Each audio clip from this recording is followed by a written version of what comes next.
I now call the meeting of the Santa Barbara County Board of Education for February to order. And I will start the business with business. Call to order. The live I am not, my tongue is not working today. I don't know. Simultaneous Spanish interpretation of the special board meeting is available for those viewing online. Oh, this isn't a special. This is just a regular board meeting. Sorry, but it is available online.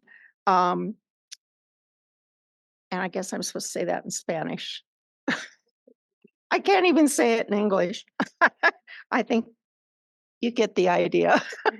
Okay, and now, Mr. Bruce Porter, would you like to lead us in the Pledge of Allegiance? Thank you. Before we stand up, I thought Yes. I'd give a quote today. Okay.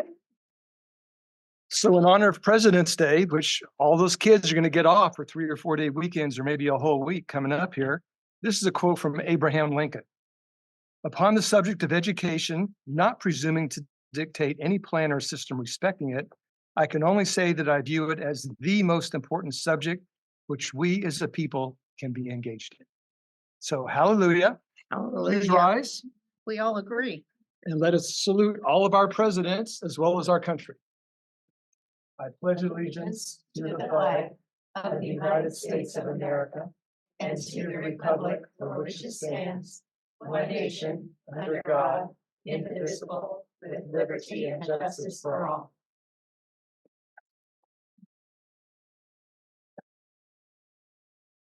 Roll call, please. Okay, Mrs. Alvarez Flores. Here. Mrs. Cardy. Here. Mrs. DeWord. Here. Ms. Ehrman. Here. Mrs. Frost. Here. Mr. Howell. Here. Mr. Porter. Here. Okay. Thank you.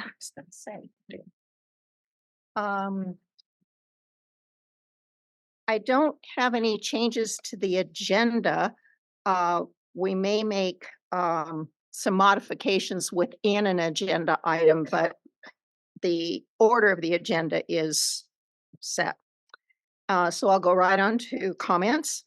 First of all, I want to thank very much the board members and staff who came up for Maggie's service, memorial service. It was a lovely service, and we got to see her family and share some nice memories together. So that was very nice. I also want to welcome Ada Flores to our board, and so good to see you. And in a minute, you're going to get the oath and have a chance to say a few words. Okay. Also, was it just a week ago Wednesday night, that we had the State of Education presentation in Santa Maria, and it was a wonderful event, well attended for sure. It was a full house at Santa Maria, and Dr. Salcido was one of the two presenters. The other one was Dr. Walthers from the college, and Dr. Salcido gave a wonderful presentation highlighting each of the school districts, and it was within the county, North County, and it was very, very good for that audience to see that continuity and all of the work that, in a way, it shined on county ed for what you're involved with and what you do. So let's start with Mary Beth. Nothing? And Joe? And Nadra? Bruce? Michelle? I have a couple of things. Okay. I attended the Santa Barbara County School Boards Association meeting last Thursday via Zoom, and I'm sure Susan's going to speak about the annual dinner, but I just remembered there was a lot of discussion from different school district board members. It's really interesting to go to these meetings and hear what the districts are experiencing. So it was well attended, I believe, and it was one big issue that stood out for me is the school districts are considering floating some bonds because they need help with their facilities. The other item I'd like to remind everyone is that CSBA is hosting a workshop March 8th and 9th. Registration is now open. It's in Sacramento, and it's specifically for Santa Barbara County board members. I've already registered, and they have a block of hotel rooms already available. And lastly, I was invited to the San Ynez High School school district board meeting. And I didn't know why I was being invited, but I didn't realize I was being recognized for my 7 years of service on the Citizens Oversight Committee, where I served as the chair for most of the time. They just completed spending all the money for their Measure K bond, 17 million. I didn't realize I had served for 7 years. It didn't even dawn on me. But it was really nice because I think it was just a volunteer effort. We had all, people from the community that all chipped in to help. And it was really successful. I think the voters can be proud that all the dollars that were spent were specifically on voter approved projects. Thank you. Well, congratulations. That's quite an honor. In mentioning the School Board Association, last month we listed a future agenda item to talk about the representative to that. And what I'd like to propose is that when I am able to attend, I would be designated as the representative. And in my absence, Michelle, since you go to, I think, all of them, that you then would be the representative. That seems reasonable. Okay. And Vita, would you like to say again? You'll have the mic in a minute. A great welcome. I do appreciate being here. I do supervise student teachers during my retirement, so I'm in classrooms currently. So I'll probably come back next meeting with a couple of good stories to share. But thank you for the opportunity. Great. Okay. Do we have any public comments today? Do not. No. Okay. Then we'll move right along to item number 8, and I'm going to turn it over to Susan. Thank you so much. And in a moment, I'll move over to the podium and be my honor to administer the oath of office to Vita Marie Flores. Just wanted to say to the full board how grateful I am for all of your service and dedication and leadership to the students of Santa Barbara County. And when we have a provisional appointment like we had, it is so challenging because we are simultaneously grieving the loss of an incredible colleague while under the pressure of timelines that are really, really strict. And so I think in that space, I just so appreciate how swiftly and effectively the board moved to action to appoint a wonderful new board member that we have today. So before the oath, I wanted to say thank you. So with that, I'd like to please invite Vita Flores up to the podium, please.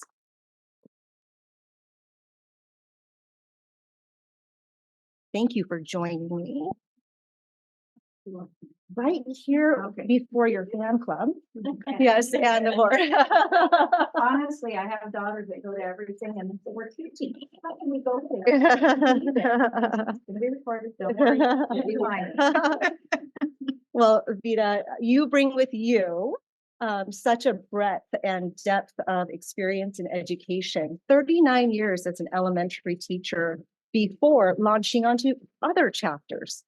Supervising student teachers, being a board of trustee for the Santa Maria Bonita School District. And so I just wanted to express how appreciative we are. We know that I am, and we know that your insights and your perspective are just going to add such value to our board. And thank you for accepting the call and for your dedication and the service and your promise to students and our families in our communities across Santa Barbara County.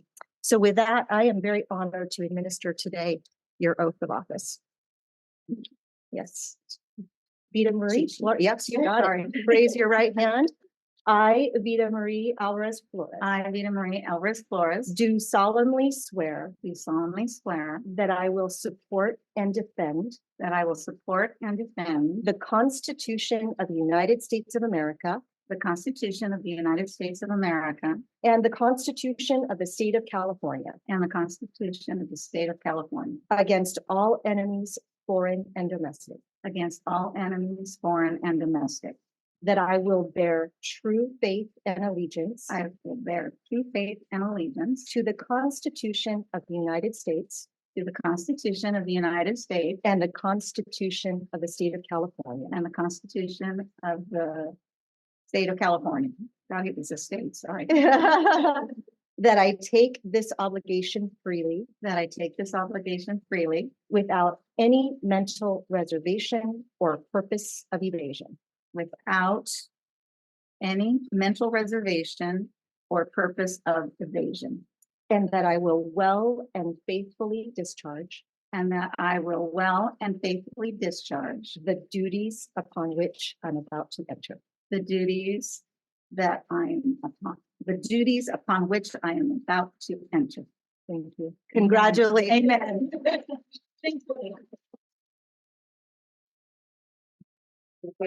I do. I just want to say how grateful I am to be here.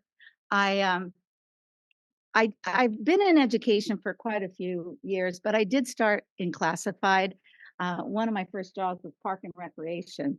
And so in moving through the walks of life, yes, I know education, but one of the best things about being in a role like this are relationships. And so I want to thank you for the opportunity to continue making relationships happen, working for students, achieving what our trustees right here are going to help me understand in this role, because it's a bigger role than just being on a school board or a district. It's more about all of the surrounding areas and all of the students that we'll be servicing.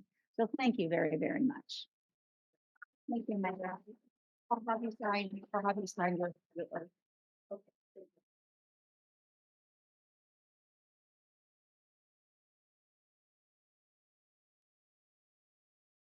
Thank you, Rita. Thank you, Dr. Salcido. And now I'm going to turn it right back over to you, Dr. Salcido, to go on to item number 10. Oh, no, 9. Sorry. Oh, no, it's me. Hi.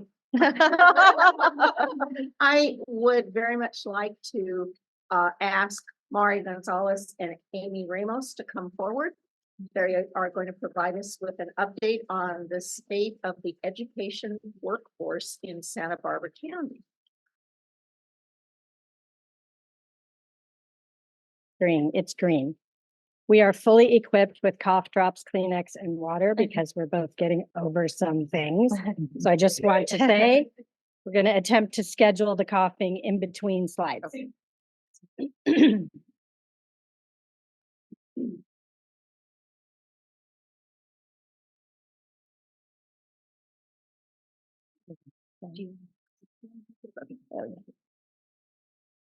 So good afternoon. Thank you for the opportunity to come and speak with you and share about the state of the education workforce.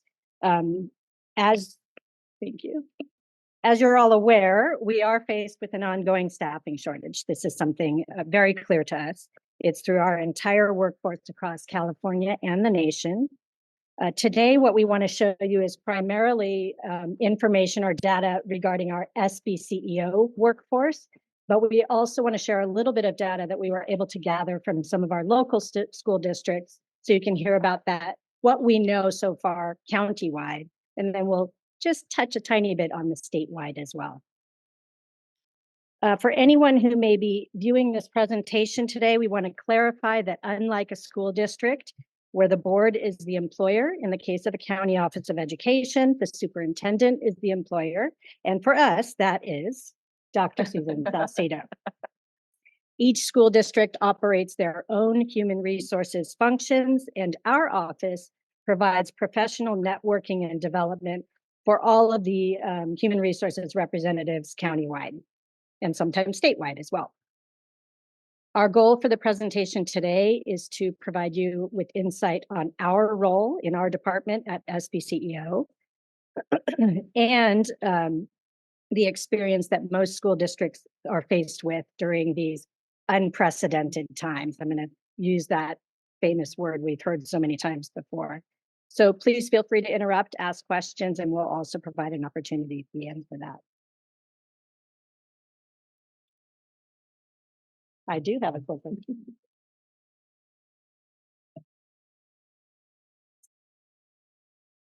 So this first slide represents 5 years worth of data on recruitment for our certificated positions. So these are the positions that require a credential from the California Commission on Teacher Credentialing. It excludes certificated managers. We wanted to just focus on those positions providing direct service to students. On the left-hand set of bars, you'll see that there is you can't quite tell it's red, but it's a 34% decrease in 22-23 in the number of certificated vacancies compared to the year prior. But it is important to note that sometimes a vacancy might span multiple years. So where you see 35 in 21-22, it could have some of the same vacancies as the 27 in 22-23. The right-hand graph represents the total number of applications received each year, starting with 18-19, going all the way to 22-23. And just a reminder that 53 that you see, that big drop right there, is representative of a full pandemic year. So we consider that to be an outlier in terms of our ongoing data. In the last 2 years, it appears that we were back to a similar number of applications to that of 19-20, but we're still below the 18-19 number of applications. Pre-pandemic, on the vacancy side, you can see that in the year 18-19, we had more vacancies. At that time, however, we did not experience the same challenges with filling those vacancies, and we believe that may be in part due to a higher percentage of qualified applicants who completed the recruitment process. Another recruitment challenge is that some positions require credentials that are held by very small pools of individuals, such as speech and language therapists, school nurses, special education teachers, early care and education teachers. And for the most part, we've had that experience. For example, for speech and language supports, we've had unfilled vacancies for years. Right now, currently, we have 17 speech and language pathology positions that are vacant, and we continue to work on recruitment strategies and service strategies to address those types of issues.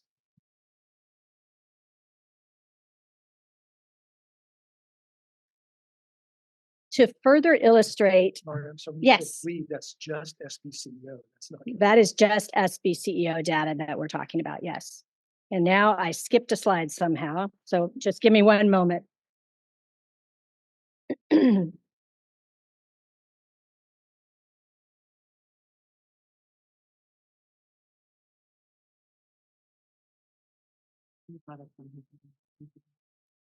not my fault, is what I'm hearing. This is good news because I'm not even sure I was holding the clicker at the time. Controlling it with your mind. Yes. I did see it too momentarily. So let me just speak to the slide and hopefully it will show back up miraculously. To further illustrate the diminishing pool of applicants, what you see on your slide on your paper is a screenshot that comes directly from the California Commission on Teacher Credentialing. And each year they collect data on the number of individuals who are being issued new credentials and also the number of individuals who are renewing credentials. So they already have one and they need to continue to renew them periodically. The most recent year for which they have data available is 21-22. And it does confirm that there was a decrease. You can see it on the top right corner of your slide once we get there. In new teaching credentials issued by the CTC statewide of 12%. So that year they issued 12% fewer credentials than the year prior. For education specialist instruction credential, which is actually the bottom right side of that slide, the decrease was 8.6%. For our recruitment purposes at SBCEO, our largest need is for special education preschool teachers. So that requires the education specialist credential, and in addition to that, an authorization for early care or early education. So above and beyond that diminishing pool, we have an even further shallower pool of individuals with that authorization as well. So it's not uncommon for people to get that authorization while they're working for us. There you have it. There's the slide. Beautiful. One other piece of data is not shown on this slide, and I spoke to renewals as well that they track. For teachers who already have credentials and are expected to renew them periodically, the data from CTC shows an increase of 3.4% from 2021 to 21-22. But if you look back all the way to 2019, it's a decrease of 7.4%. So there's maybe 1 year that went up, but multiple years where it has gone down as well.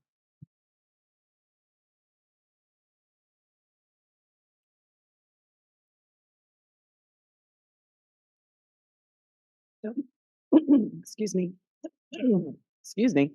So Madi was presenting data on certificated recruitment. So now moving to the classified part of our workforce, which is the part of the workforce that does not require a state credential to do their work.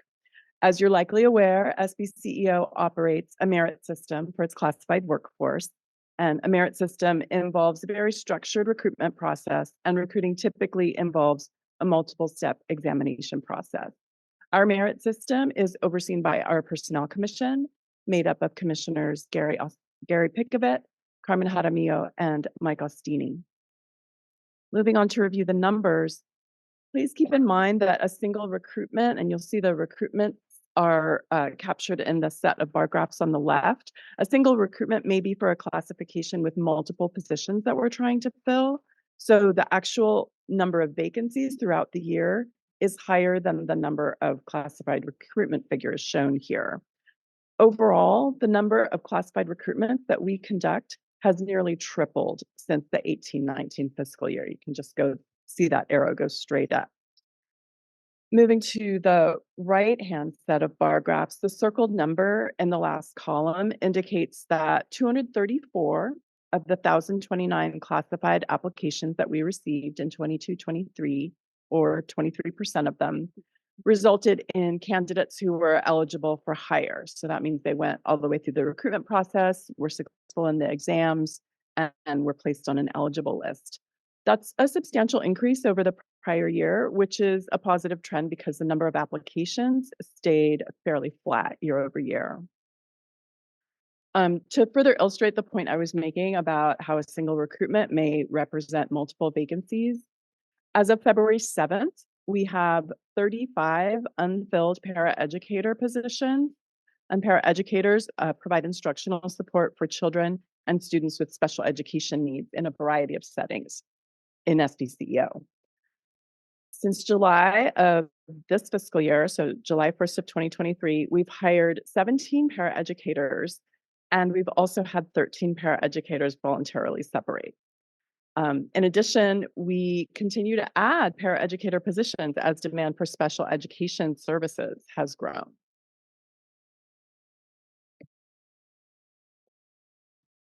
Are you clicking? Thank you.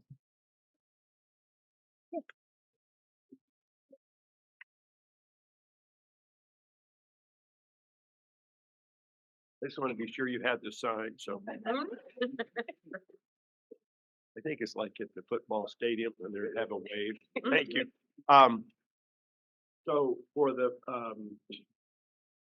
classified for the recruitment, you mentioned the testing is, do all applicants for all positions have a set of standardized tests? Or are they specific to the position for which they're applying? How I'm just curious how it works. No, it's a great question. Thank you. All of our exams are developed specifically for the classification. So it's not a standardized test in the sense of, you know, like a battery of tests or an aptitude type of test. So it's based on the job analysis of what knowledge and skills and abilities are required for the job. Then that's how we develop written exam. It's not always just the same process, but some combination of written exam, performance exam, and oral exam. And there are occasionally, not that often, but there are certain jobs that where you don't we don't have very many qualified applicants because it requires a specific license or certification. And we might just do a qualifications appraisal in that case. But typically, it's some combination of written performance and oral, and it's always developed specifically for that classification. Mhm. Okay, so once somebody has successfully gone through all those exams and move on to the new hire stage, that's what this slide is showing information about. Was that funny?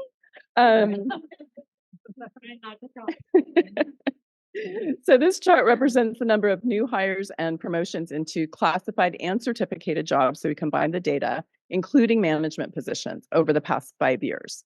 So in 22-23, we filled 68% of our vacancies, which represents progress from the year prior when we only filled 56% of our vacancies. But we recognize that that's still only a little over 2/3 of a fill rate. So that does concern us. What's not represented in the chart on this slide, but we think is noteworthy to share, is that the number of promotions for employees has doubled year over year. So it went from 9 to 18 promotions in 22-23, which again, we believe is positive because it can certainly improve retention when people feel that they have opportunities for career growth within the organization. So moving on to the other end of the employee life cycle, employee separation. The data on this chart shows resignations and retirements for, again, both certificated and classified employees, including management. We excluded other separation data such as leave exhaustion, non-reelects, dismissals, and layoffs so that we could focus on voluntary separations. Our annual turnover rate is averaging about 12%. And when we calculate the total of the separations we've experienced, you can see that over a 5-year period, SBCEO has had a 55% cumulative voluntary turnover rate of all regular employees. And what this means is that we're losing a lot of institutional memory, as well as the people who've held and sustained our culture. The other thing that it means when you bring that many new people into an organization is it creates a need for ongoing training and professional development. As to the why of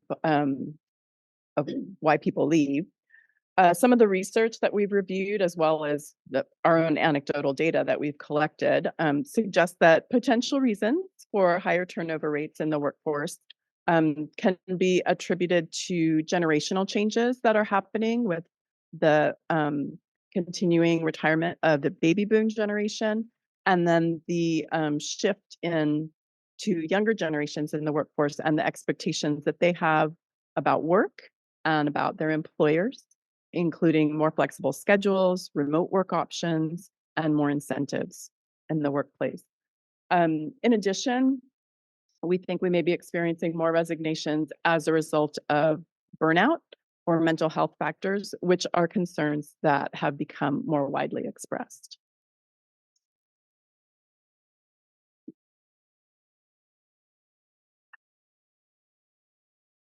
So on this slide, you see data representing the number of employees on extended leaves. We define an extended leave as anything beyond 5 days. The data was collected on or around late January of each fiscal year, so you have 3 years to look at there. Leaves are to be expected with the stages of life. We understand that. In light of the information we've been sharing with you, what is especially challenging about employee extended leaves is that they exacerbate our current staffing shortage, especially because our recruiting challenges extend also to our substitute pool, which we'll talk about again on the next slide. While this graph represents a single point in time over 3 years, it is representative of the typical number of employees on extended leave at any given time. So it could be 10 to 20 individuals in our workforce out on an extended leave at any point in time, which is an estimated 2 to 4% of our workforce.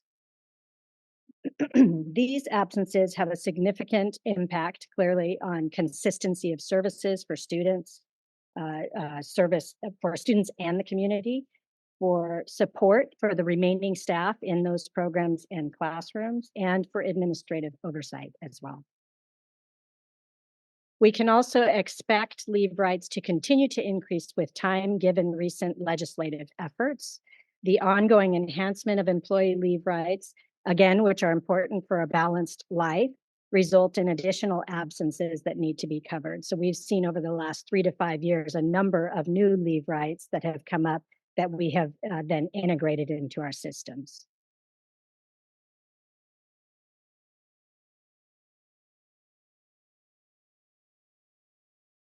To cover employee leaves, we sometimes use substitutes. SBCO has experienced a dramatic decrease from pre-pandemic days in the number of available substitutes for certificated positions. And we're not alone in this trend. The shortage is occurring state and nationwide in the field of education.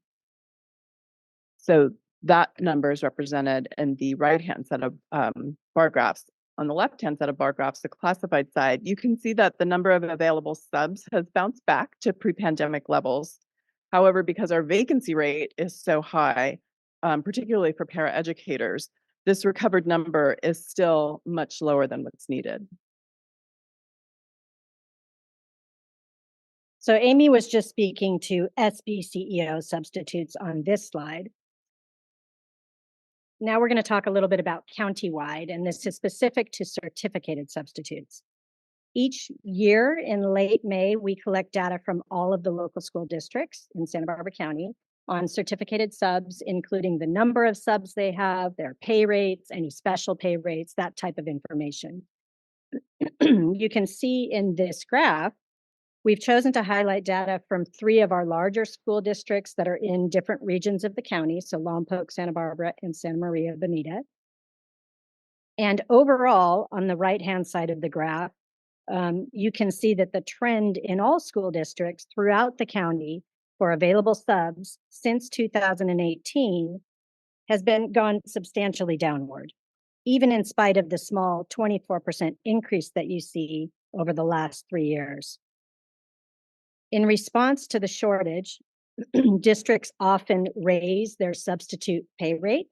So in 2022-23, there's been an estimated 23 to 26% more in daily pay rate for substitutes than the year prior.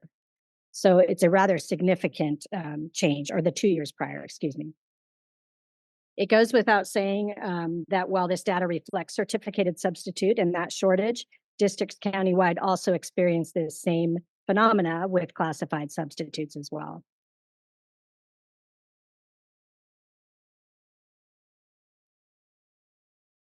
Similar to the slide I showed earlier, the California Commission on Teacher Credentialing also tracks the number of substitute permits that are issued statewide.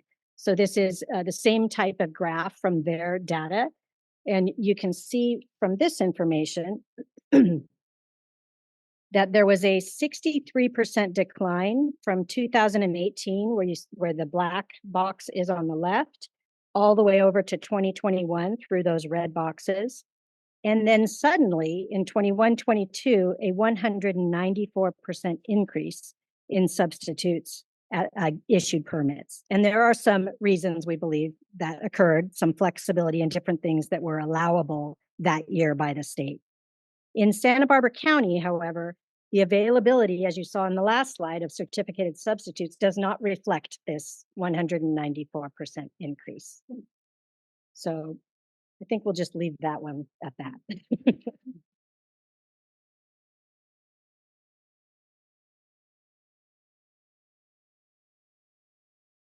And as we've been faced with the challenges with recruitment and retention, we've begun to see the staffing shortage impact collective bargaining as well. So we wanted to provide you with some new information this year. We always have a mutual interest in optimizing salaries, benefits, working conditions in order to improve recruitment and retention efforts. And at the same time, there's still a need for us to consider sustainability based on financial resources made available to education.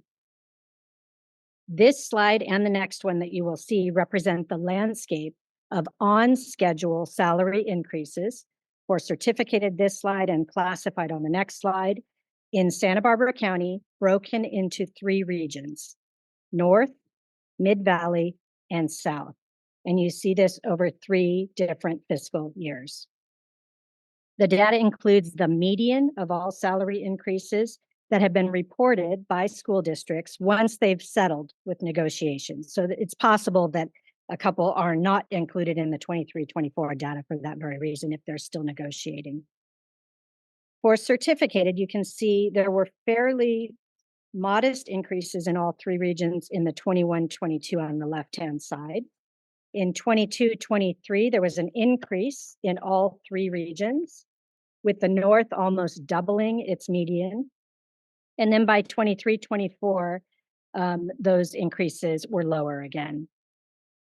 Districts are now competing on a number of fronts with neighboring districts for seasonal employees, with other industries that offer maybe more competitive salaries, flexible working conditions, as Amy mentioned earlier. All of these factors make it very difficult for us to entice people into the field of education.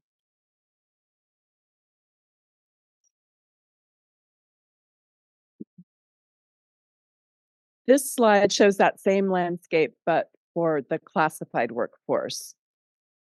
There's a similar trend of all 3 regions settling on higher salary increases in 22-23. And then the trend that we're seeing for the current year seems to be, for those who have settled, that those increases are coming down. Of course, other items besides salary come up during contract negotiations. Statewide, districts report that factors related to safety, workload, support, and training have become prominent topics in negotiations. Districts also report a heightened focus on health and welfare benefits. Some districts are faced with the desire to keep health and welfare costs down so that they can offer a higher salary increase, while other districts are faced with the need to enhance their benefits to persuade people to accept positions. Striking a balance between funding for health and welfare benefits and salary increases has truly become an art for negotiators.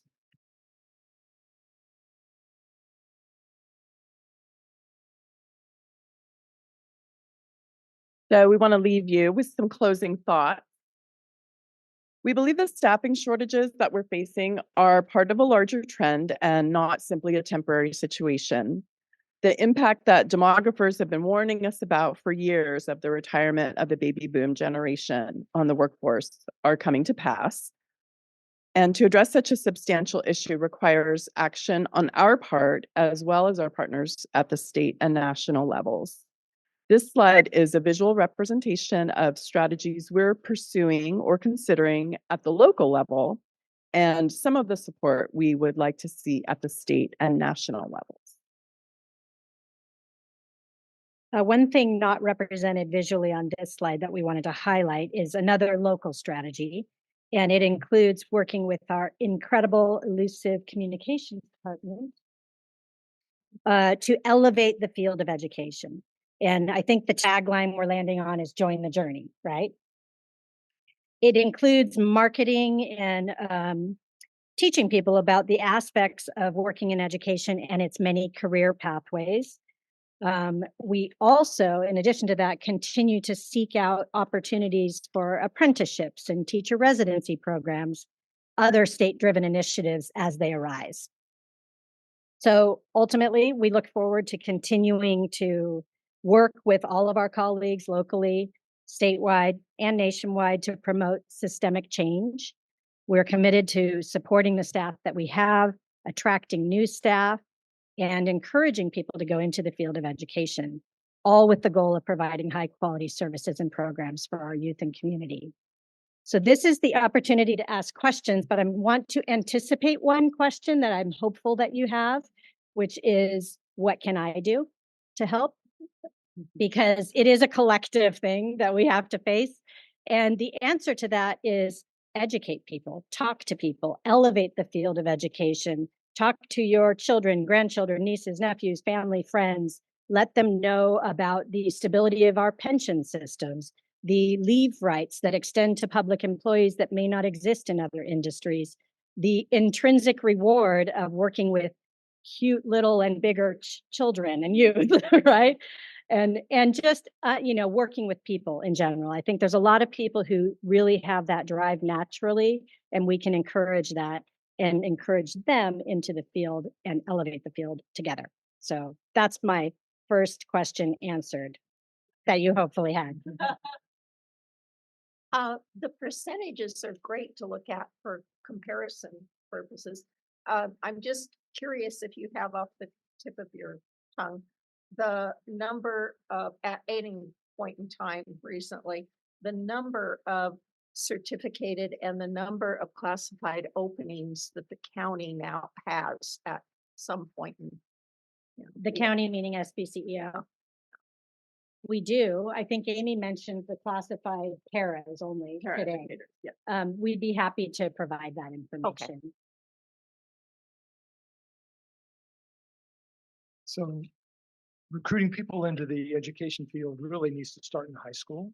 Do we have any CTE programs that are designed for pre-teaching to start getting high school students to think about entering the teaching profession?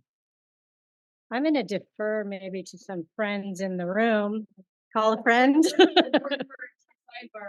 Yeah, I can.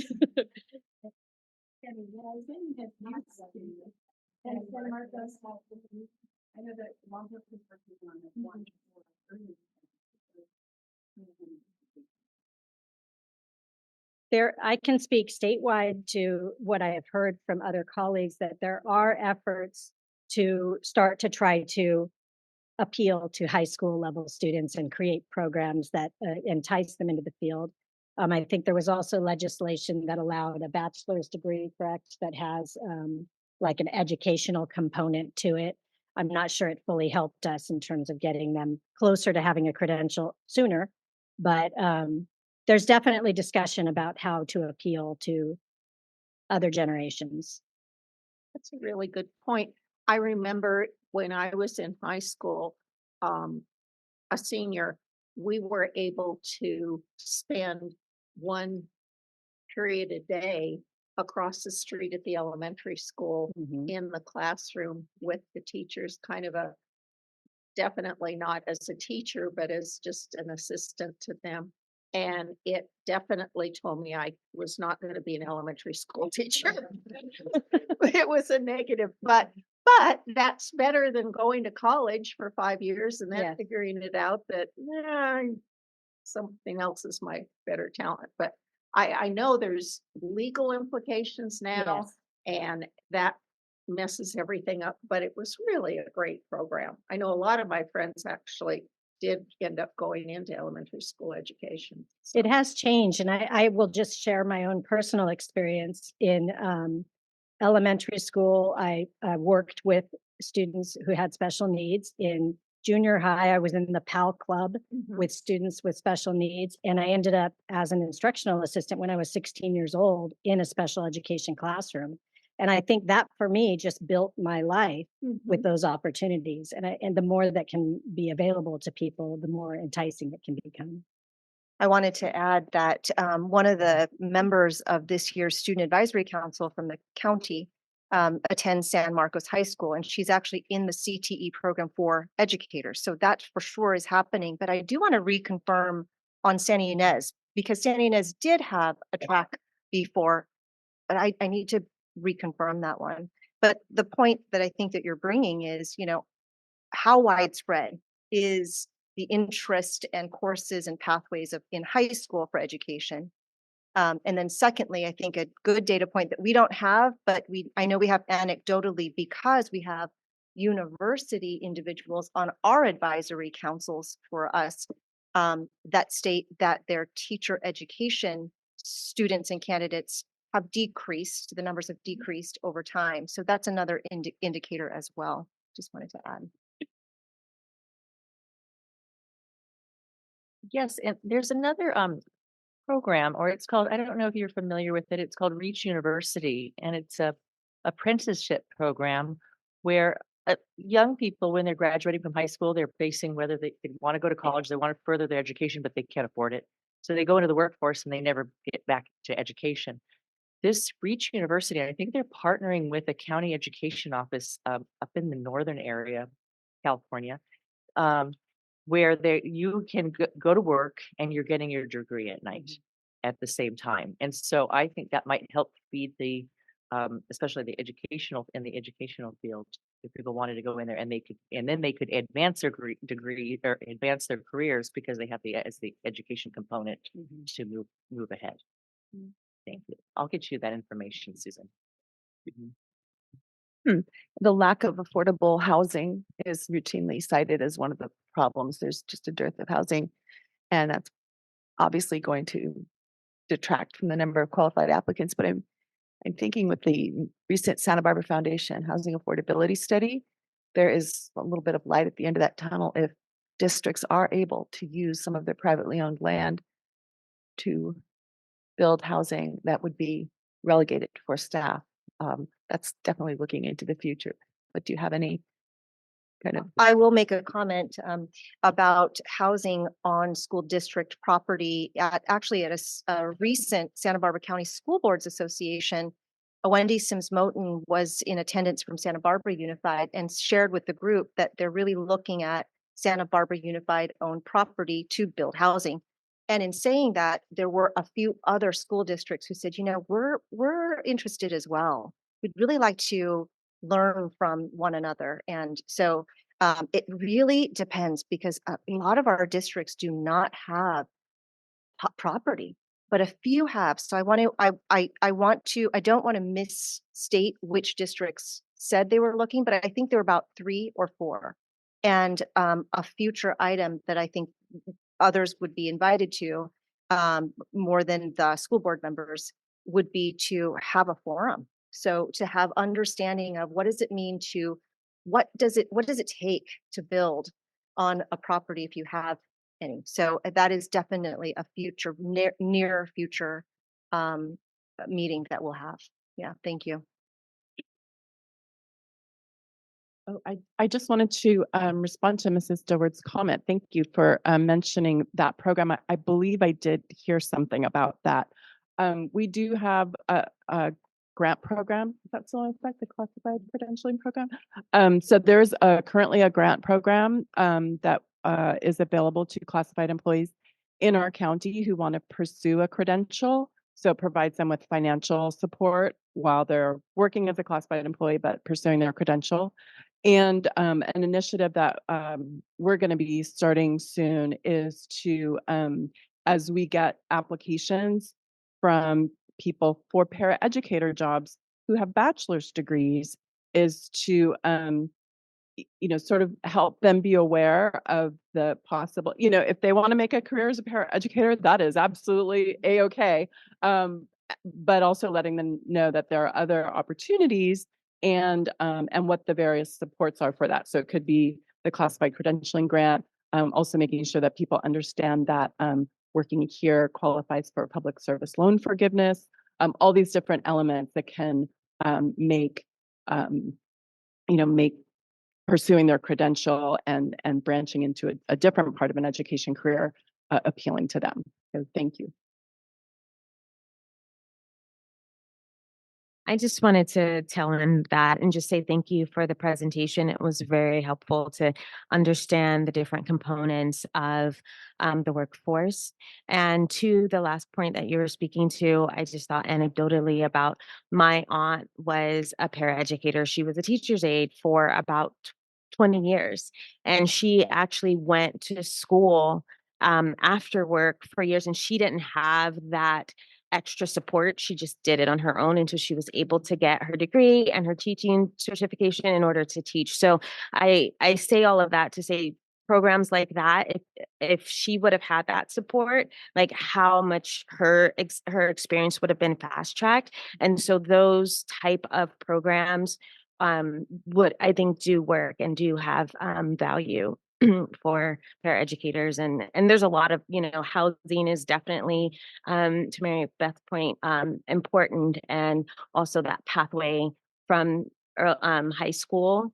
But, you guys have so many different tools at your disposal and you're doing a great job. Just, really understanding the issues and applying different strategies. So thank you. That was a very good presentation. Thank you. I had just heard, perhaps on NPR, that the California Education Board was contemplating teachers being able to go into the classroom as full-time teachers without the fifth year, basically waiving that fifth year if their major supported what it was that they were going to be teaching. So it'd be interesting to see how that, I mean, it's a long road. It has to go yet, but it's nice to know that they're Right. that the state legislature and state education department is looking at options as well. Mhm. I think there's a bit of a tension too, because as much as we want to open up a Mhm. pathway for credentials for our students, we also want the most highly qualified and Right. trained individuals. So it's a push and pull there. And I think that's probably why it was an NPR story. Sorry to interrupt. Go ahead. And I would agree with you completely. We have these debates even within our PASCO, California County Soups subcommittee meeting thing, about that, because where's the line? Where's the Mhm. fine line there? And I think that's a really important factor. But I will say that there is much discussion about what some of us view as antiquated means within our systems that could be addressed through legislation. And so we will continue to advocate for the removal of certain maybe exams or certain things that Mhm. maybe aren't, which you all know what it is, applicable, or that we don't believe is really making adding value. So Right. things like that that make it less efficient, Yeah. that we can help. Yeah, I think Mhm. advocacy for things like that is another area where our voices could be heard. So please keep us apprised so that we can write our state assembly and senate people and let them know how we feel. Absolutely. Thank you. And now we'll go right into Susan is going to present or introduce our next presentation. Thank you so Go much. ahead. I'm really delighted to invite to the podium our Santa Barbara County School Safety Liaison, Dennis Thomas. Dennis Thomas has been at the board meeting once before as an introduction, but I just want to give a little bit more background. And the purpose today is to give you an update on what Dennis has been working on. He's been with us now for 3 whole months. Works actually under the direction of Bridget Boblet, Student and Community Services, and has a lot of support from Dr. Elise Simmons, who's here as well, his colleague. Just going back a little bit, when we were huddling, Bridget and our cabinet team and myself were huddling around this idea and desire to support the communication and work between schools and law enforcement agencies.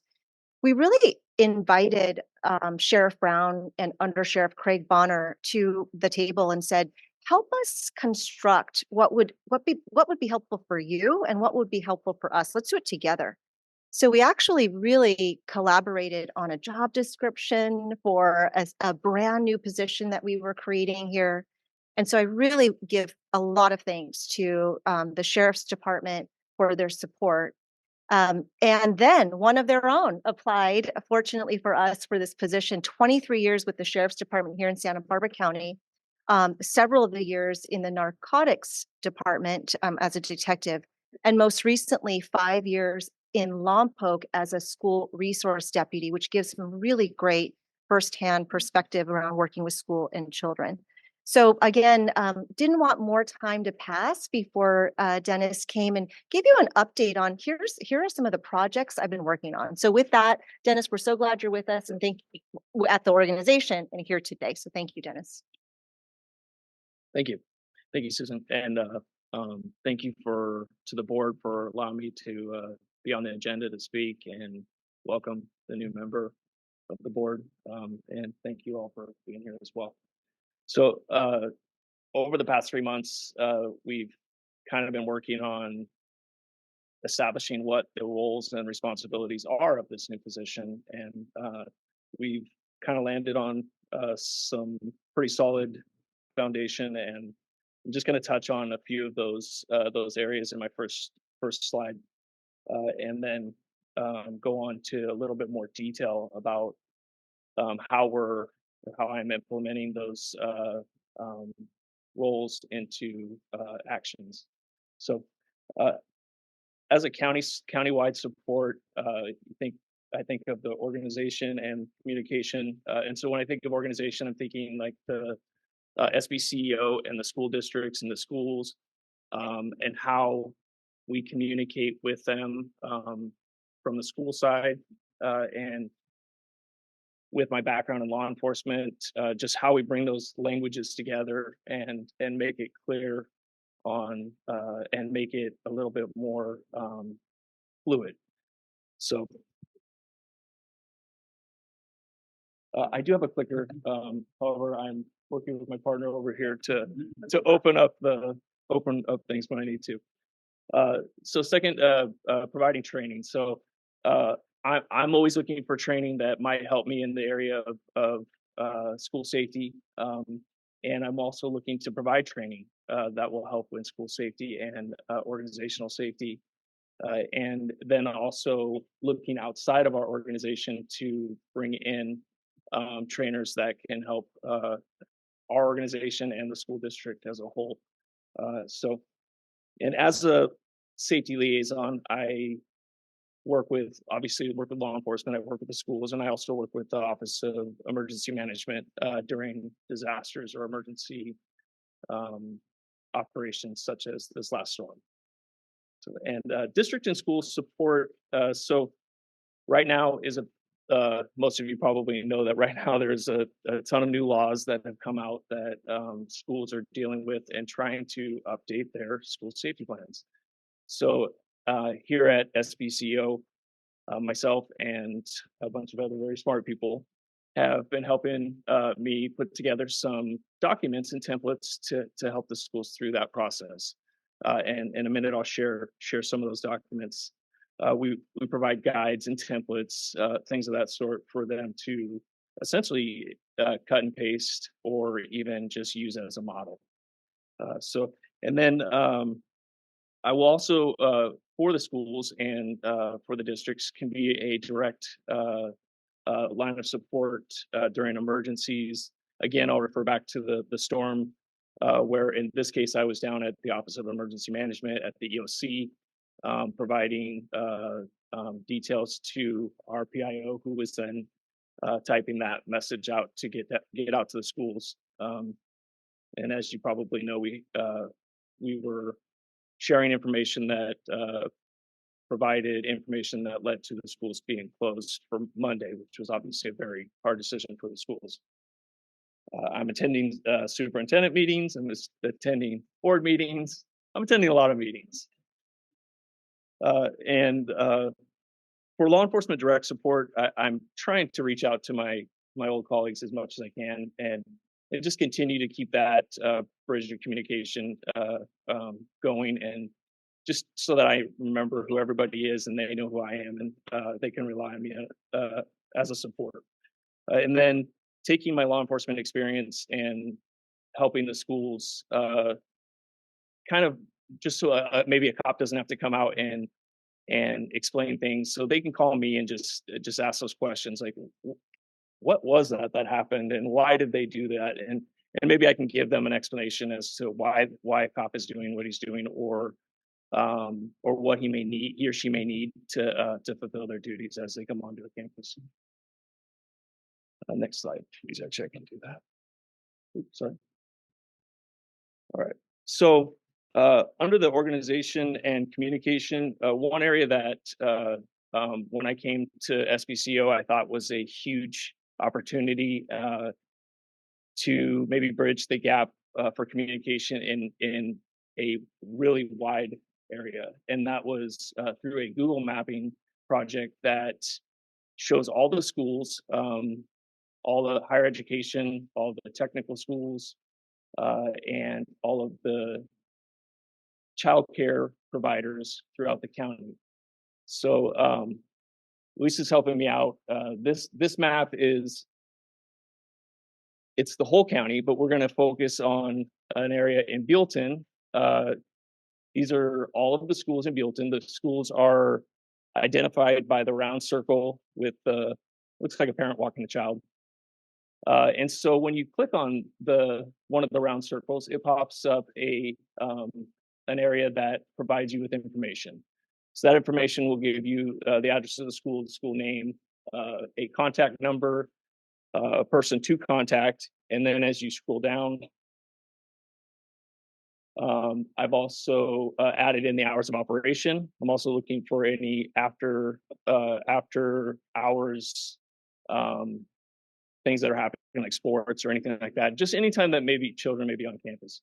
And then I've also in this map provided a floor plan map of the school. Well, the school provided it to me, and I put it in.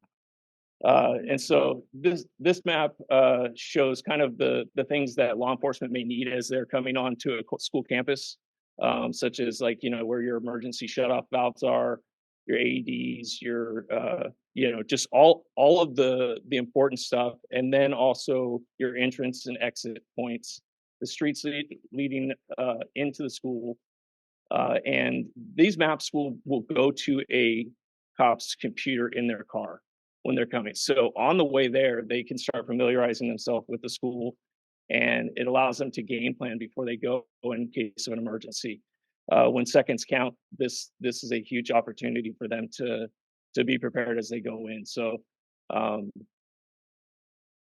that's what that was meant for. And if we could, let's see, go down. I've also, in a case of emergency, there is an additional resource for, like, say there was a active shooter on a campus or something, and obviously the trauma that causes, you're going to need some mental health folks to step in and help with that. And so on this, there's links to different mental health organizations within the county, within the state, and federal organizations. If we could go ahead and go out of that, Luis, please. Yes. And so we actually stay in the map, please. And then could we click on the ZACA? So this is the preschool. This is a preschool that's within Buellton. And I'm bringing this up because this was one of the major reasons that I wanted to create this map, was because of schools. Oftentimes we, as a cop, will be going to a school and we will have to put them on, say, lockdown. And as we're going there, we're not remembering any of the other child care facilities that are in the area. And so if something does happen, this will prompt dispatch to say, okay, within a block or even right across the street, there's a child care facility. And we need to let them know that there's something going on so that they can bring those kids inside as well. I remember so often going to schools in an emergency and seeing kids playing and running up to the fence, yelling my name or yelling, "Hey, cop," and waving, and we're running with guns into the school, or without guns, whatever, just running into the school to take care of a problem. So this just gives them an opportunity to address those locations. So that's one of the areas that I'm very excited about. We can go ahead and go out of that now. Thank you, Lisa. The next thing that in the area of organization and communication is finding things that are working well. And so one area that we looked at, and I visited early on with Susan, was the Orchid Unified School. I think I said that right. Is it Orchid Unified School? Thank you. I have it actually right in front of me. So they actually got ahead of the game and were doing things really well. So when we saw it, we wanted to highlight it and just bring it to the attention of the rest of the schools and the districts, so that they could have an idea of what Orchid was doing and was doing well. And one of the things that they were doing was, if you can click on that SRP. Just a quick background. In October, SBCEO hosted a symposium that brought law enforcement and schools together, that introduced the standard response protocol. And you do have posters in front of you. But I wanted to pass around some of these cards that they're like badge holders, basically, like your ID that you would wear around a lanyard. Orchid made these for each of their school sites. They either have maps, they could have the SRPs on them. They'll have contact information through QR codes. I'm going to pass these around so you can see it. And then this is also their emergency flip chart that's in every classroom. Just another thing that they did very well. So wanted to highlight that. And as that's getting passed around, I wanted to talk a little bit about the school safety plans and what we have done to support the schools in fulfilling their obligation to the new laws that have come out in the school safety plan area. There were several laws this year, and so what it's done is it's kind of prompted schools and school districts to revamp their safety procedures, and it's a pretty big undertaking. So one of those is Melanie's Law, which is for opioid overdose and prevention.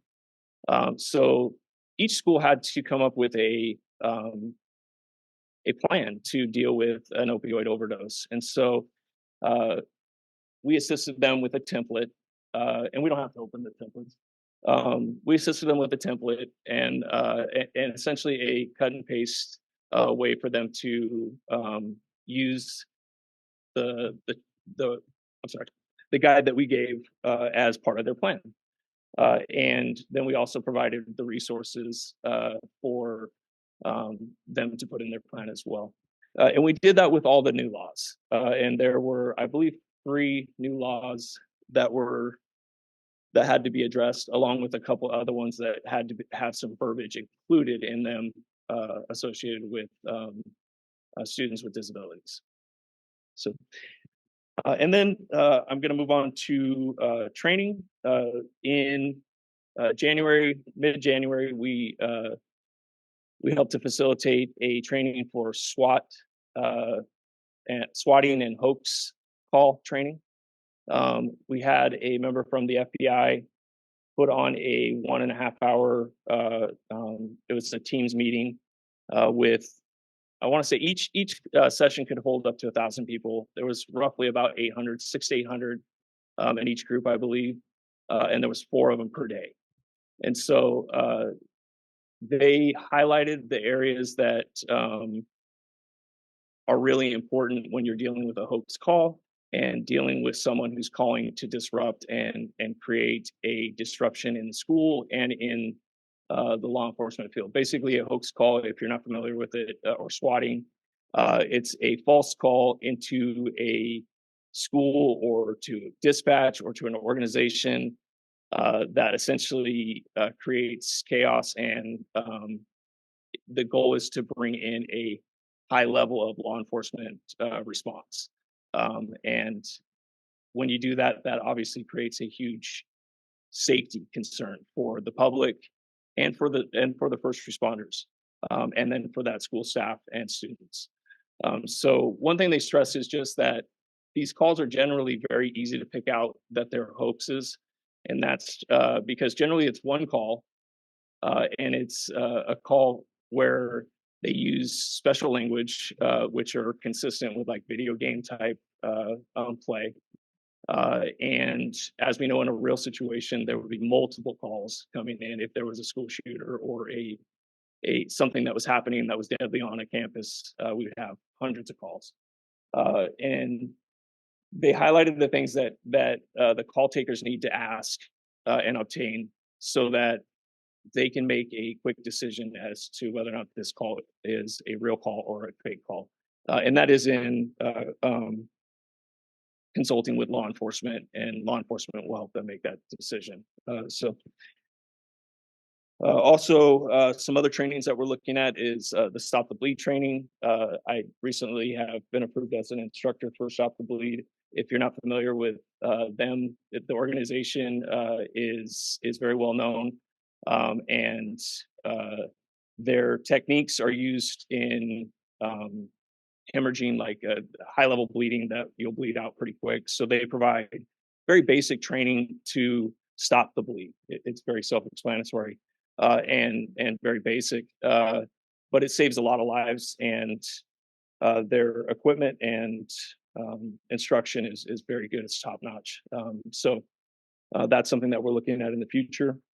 Also, we are also hosting a crisis communication, and this is something that we have talked with other districts, and they felt that it was a very needed course. And essentially, what it does is it just allows them to learn how to communicate during a crisis situation, before, during, and after, and also to navigate the media, how to navigate when to put out things for parents, the community, school staff, and this person that we're bringing in is the same person that also helped out. He's a consultant that helped out Orchid, and his name is Jeff Solomon. And that course is going to be in March, excuse me, of this year, and we're having it here.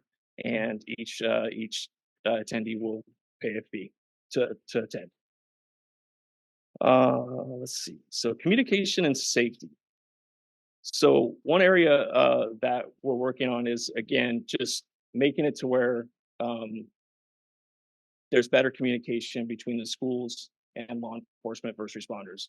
And so one of the ways that we've thought about doing that is getting me a radio, much like what I used in law enforcement, so that when a situation happens, if the need arises, I would be able to communicate with law enforcement.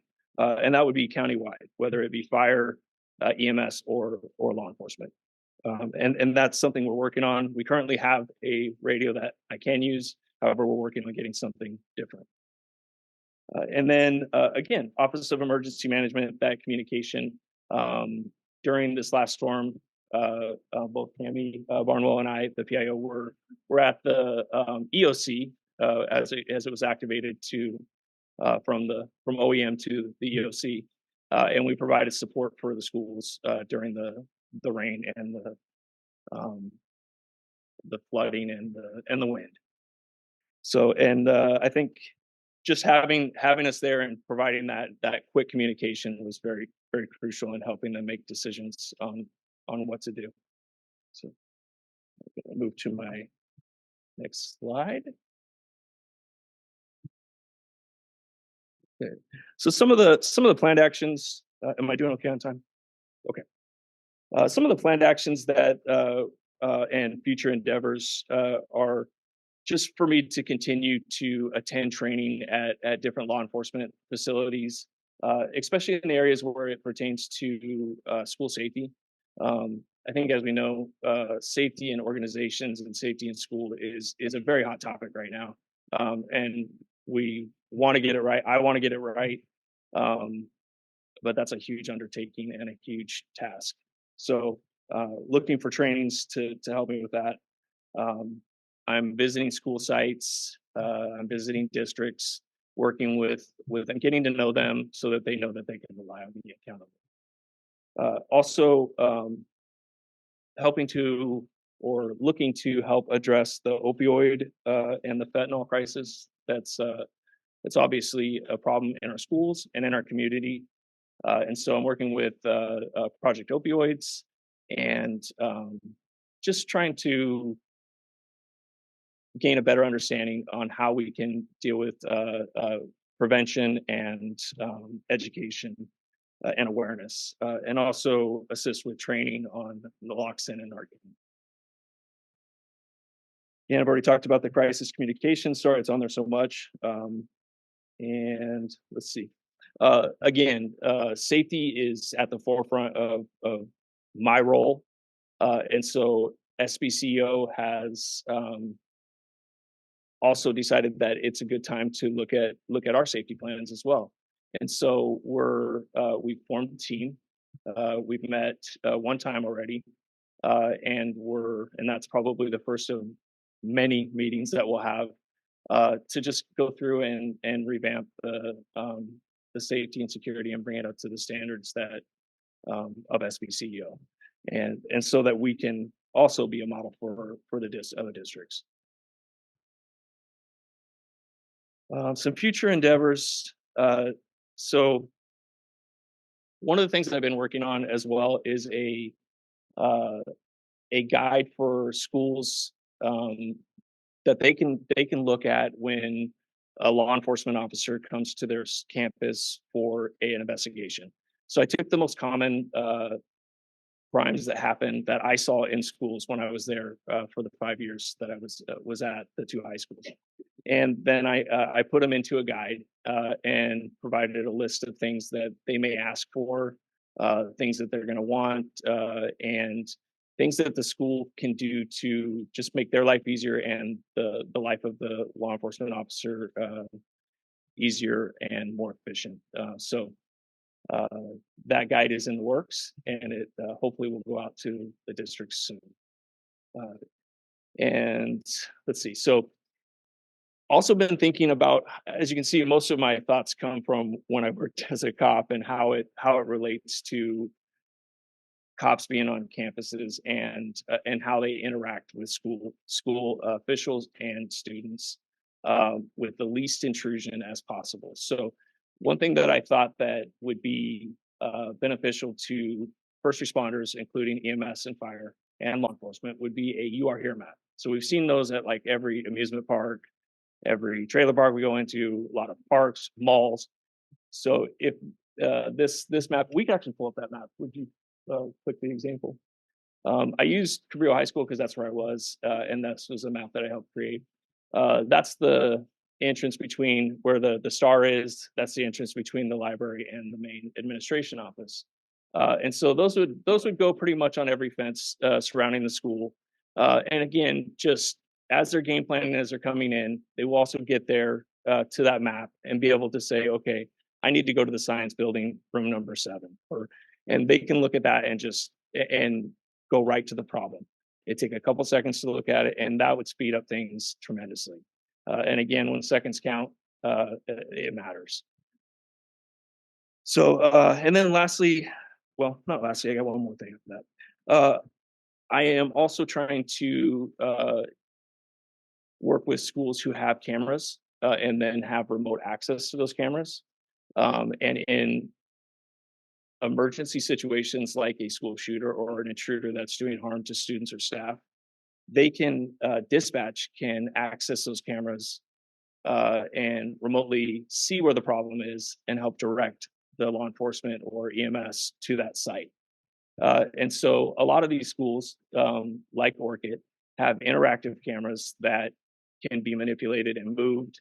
They can identify people, facial recognition, things of that sort. They're very interactive and very high speed, long range, if you will. And so I thought that would be a great thing to add to the maps and provide to dispatch. It may be exclusive to just dispatch because we definitely don't want that information getting out there. So that's another project that I'm working on. And then just offering additional training as I continue to learn my roles and get trained a little bit more myself. So that'd be, again, stop the bleed, standard response protocols, just continuing that mission of getting everybody on the same page, using the same language, and using the standard response protocols as they were intended. And so that's going to be a huge push, probably one of my bigger pushes as far as training. And then in the fall of this year, we are looking to do another symposium, potentially on maybe reunification after an event or something where we need to get students back to their parents and in an organized fashion.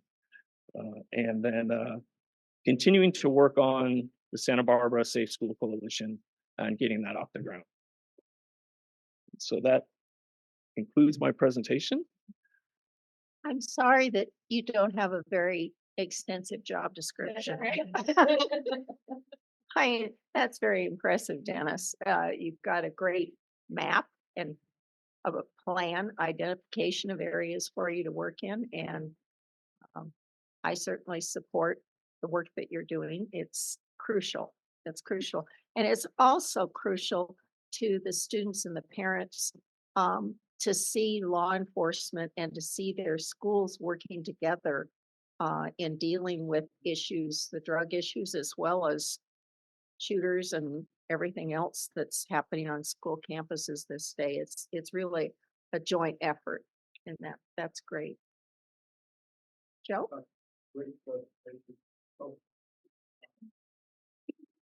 Very informative. The ORCID, you mentioned ORCID. Thanks for passing that around. And then I think at the end, you mentioned ORCID is the school with the active cameras. They certainly get kudos for, I mean, it's very impressive booklet with a lot of information. I'm curious if you know how are they the best example of how to do this, and what you happen to know, how did they get it right so quickly? That's one question. The second question, and certainly they could be a model for others. Second question's in terms of SRO as school resource officer, correct? And that was your capacity for the two, you were in that capacity of the two high schools? Yes, except for I was a SRD, which because I was a deputy. but- Okay, you're a deputy. No. What second question, among the 20 districts in the county, how many of them have individuals in those capacities? I know, and it's been a while, fortunately, but like everything, there's controversy and people welcoming them or saying it's an issue to have them. So sort of what's the current status in our county of schools with SROs and sort of how they're accepted? That's okay. That's a very big question. To answer, I believe it is Santa Barbara. Mostly all of your SROs and SRDs are at the high school level. I don't believe, other than the only junior high that I know of that has a SRO is on Vandenberg's property. I don't know of any other, but I could be wrong. A lot of times the SROs or SRDs from the high schools will also cover other schools. So they may primarily be at a high school, but may get called away to assist at a elementary school or junior high if they have the time to deal with those issues, whatever issue comes up. And as far as which schools don't have an SRO, I believe there is only a select few high schools here in Santa Barbara that don't have an SRO. I know Dos Pueblos has one, where San Marcos does not, and Santa Barbara High School. So maybe it's just two. I know the rest of them I do believe have them. And so I found that there were many ways to kind of bridge that gap between the students and the staff. And it takes the right person to be in that position to make it work. And so not everybody can do it. Not every cop should do it. And I think wanting to be there and having those tools in your tool bag, and knowing and having patience, honestly, is really key. I also had a white lab that I was able to bring with me. He was a narcotics detection canine when I was in narcotics, and he just lived a really long life. And so at the end of his life, we made him into an emotional support animal. And the sheriff allowed me to bring him in my cop car. He was my dog. I bought him after he retired. And I got to use him at the school, and it was a game changer for me. So it takes just, putting yourself out there and also gaining the trust of the kids and the staff. I hope I answered your question completely. Dennis, may I take a stab at the other question, which had to do with ORCID and how they got to be? Yes. Is that all right? Yeah, If I yeah, take that absolutely. one? Thank Okay, you. great. Yes, absolutely. I wanted to speak to ORCID, which is a fantastic, truly a fantastic example of a district. In fact, over the last 5 years, they've had a real concerted effort to, and this was their district's choice, to really have a single point of entrance at their campuses. So they focus a lot of dollars on facilities to make it look pretty, but have one entrance and close their campuses. So that's been across their whole district. But I'd say there's been a real convergence for Orchid and why an opportunity that's highlighted for them. And that is, so Holly Eads, Dr. Holly Eads is a superintendent, and she had, like many superintendents and myself, been attending AXA conferences and CSBA conferences. And she shared with me that she had attended a session recently, maybe a year ago, from one of the county offices that said, you know, we have a coalition, a countywide coalition on safety that includes law enforcement and government officials and the community and schools. They're all using single language, standard response protocol. Susan, could we look into that? And I said, absolutely. Because on another conversation, I've been talking with our schools about how sometimes it's hard to navigate jurisdictions. You've got different police departments, you've got the sheriff's department, and then you have all different kinds of school districts, and they all have to overlay and communicate with each other. And with some individuals in certain jurisdictions working different shifts, 24 hours, you know, and administrators changing all the time, it becomes challenging to navigate. So for a couple of years now, there've been a real request to say, how can we ensure that we can get smooth communication between all the law enforcement agencies, first responders, and schools? So that's been happening. So Holly Eads was talking with some of the presenters. I was speaking with colleagues across the state who had county coalitions like this. And Holly was saying with other colleagues, you know, what'd be great is if we didn't have to do it one district at a time. It would be so great if we could have the whole county. And what happened with the state was already adopted by several districts. Cold Spring had adopted it. Santa Barbara Unified had adopted it. I'm going to say 2 or 3 other districts.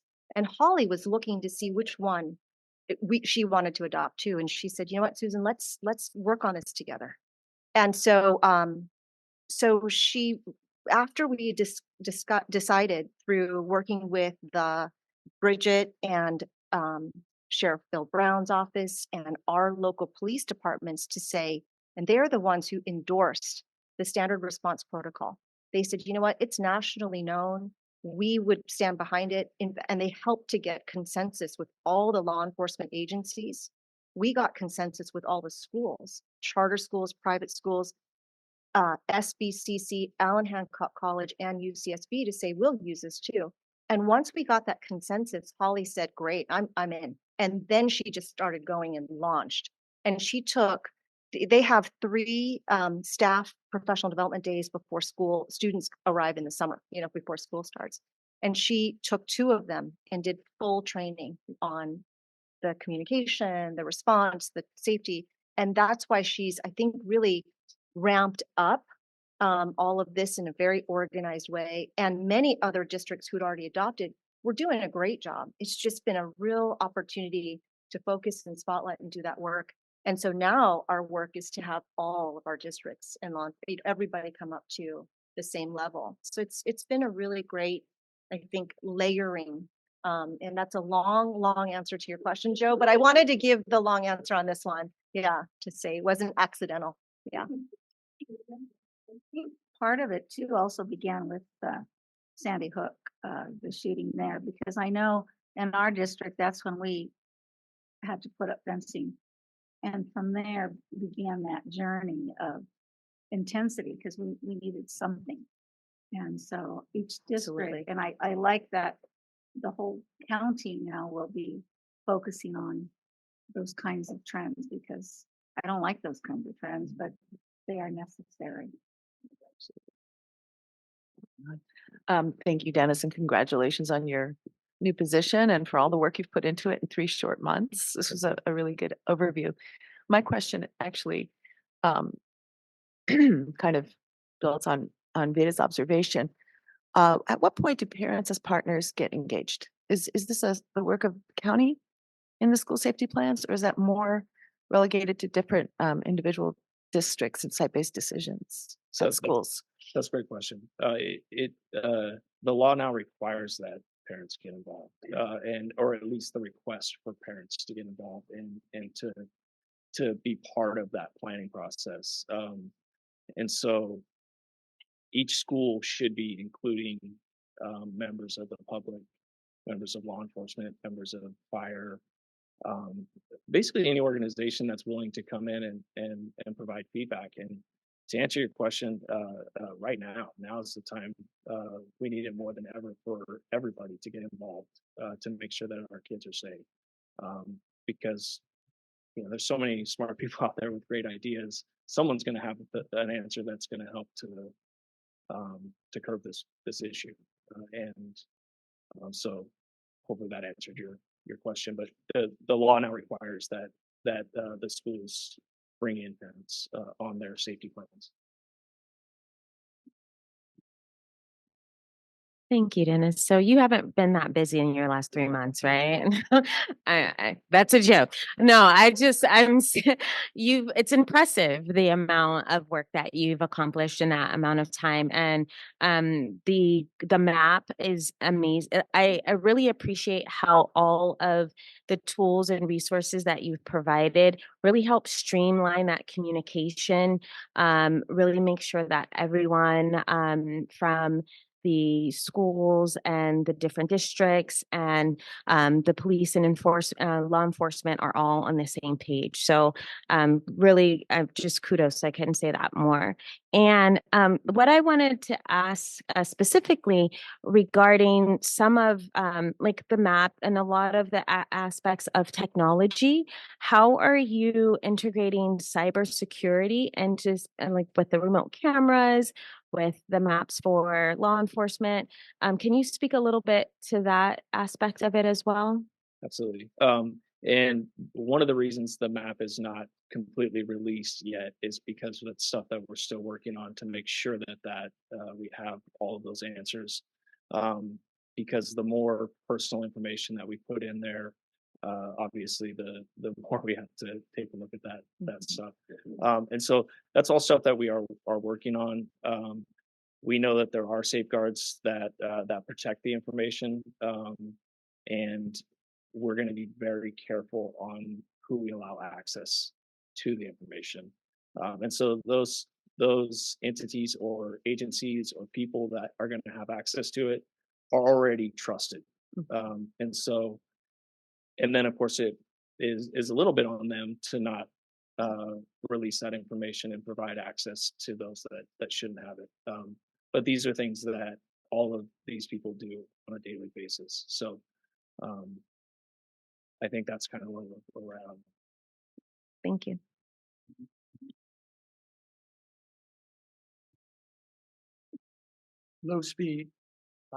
High speed, low drag, long range. That was a great presentation. Thank you.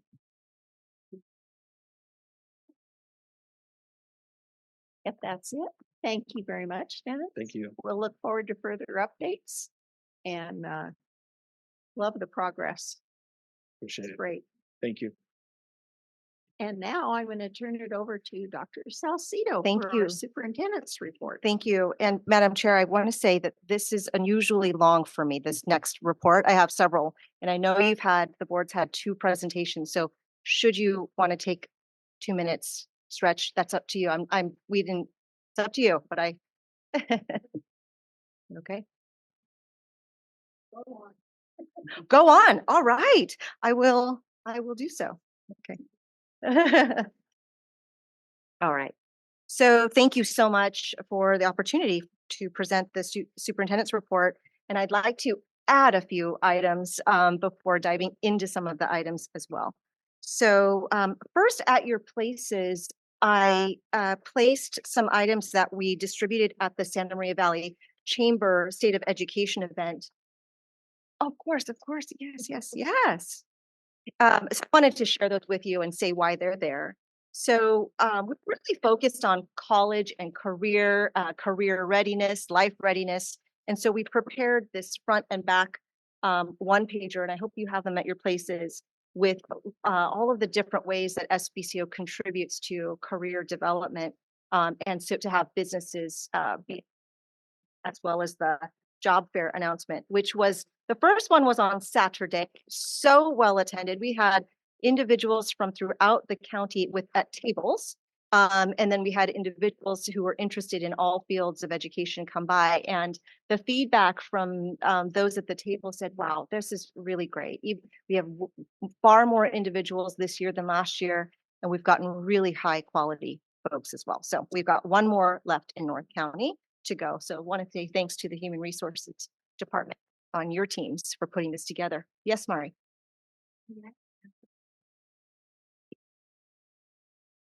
Come up to the podium. I don't know what the question was or the answer is. So sure, let's do it. So you asked the question about total number of vacancies for SBCEO. Oh, maybe it wasn't you. Okay, it was you. I apologize. The total number right now is 93, 31 certificated, 59 classified, and 3 management. So just adding that since you were talking about the job fair. Perfect. Great. I like it. I don't like the number, but I like the coupling. Very good. Okay. Thanks, Mari. The second resource that's at your table, these are actually something that we had purchased from YouthWell. We were talking about mental wellness, and Rachel Steidel has come and presented to the board before. Really appreciated that they put together, these were put together English and Spanish resources. They're called rack cards, so that you could think about these racks that are in an office or a coffee table. But she and her team put them together based on lots of feedback, input, intel from around the county. For example, the mental health professionals one, she says, a lot of times people don't really understand the difference or know the difference between therapists and psychologists and psychiatrists. So it came from intel that she received on some needed supports in education. So all of these cards are localized to Santa Barbara County. And I wanted to, you had a copy, and we can get more from YouthWell should you need some. All right. We already mentioned that, or Dennis shared about being at the EOC, the Emergency Operations Center that was activated. I want to say thank you and Camp Barnwell, who spent their Sunday there over the weekend. I'd say that we're refining and refining. Unfortunately, we have to keep refining and refining our process, but we're I'd say pretty efficient. We had Cami and Dennis there at the EOC, myself online, so that I could facilitate countywide meetings with school leaders. And so we would jump on calls with charter school leaders, private schools, public, and early care and education, along with our special education staff and SBCO staff, so that we can make decisions. And that really was a difficult one to make on Friday. Based on the data, it was a recommendation by Sheriff Bill Brown that we close schools. And it was, again, very tough to make. He and I debriefed on Monday, grateful that it didn't get as bad as we thought it was going to be. But, all things put on the table, we felt it was the right call to make. We also had a call with all of the school leaders on Monday to say, we've got to open on Tuesday. We've got to go. And so there wasn't a question there. And by noon on Monday, we had agreement from all school leaders that they would be communicating out to their families that we're open on Tuesday. We've got to keep our schools open as to the furthest extent we can. Michelle had mentioned the Santa Barbara County School Boards Association dinner. Just wanted to make sure that you had the date. The flyer will be coming. The date is April 24th. And the social hour begins at 5:30. The dinner begins at 6. It's at the Red Barn again in Santa Ynez. The two speakers are Erica Androjonas and Kevin Walthers, the presidents of the community colleges here in Santa Barbara County. And then we'll feature Greg Wolf, California Teacher of the Year and Santa Barbara County Teacher of the Year as well. So you're all invited, and we'll come back to a subsequent board meeting with that information. Did you have a question, Mr. Porter? Okay. All right. And then before I dive into the report that I've given you, I want to say that Like administrators have the AXA organization and school boards have a CSBA organization. Communications directors for schools also have an organization. It's called the California School Public Relations Association. And that organization has awarded our comms team, led by Director Cami Barnwell, this year with an award of excellence for communications. So very excited. Yep. Yay. They'll be receiving their award this spring. They had some particular items that they were looking at, which is an inner employee a publication called KIT, Keeping in Touch, early care and education focus work as well as a branding guide that our communications team developed. So very excited. Congratulations. All right, so now with that, I will dive right into the superintendent's report itself. And I know that I had some updates for you. So first of all, on page 1, facilities, and page 1 at the bottom, we're at a unique space right now in terms space. That's what it wasn't meant to be. Okay, time and space related to facilities. So I'd like to share with you 3 data points, basically, that I want to make sure the board knows.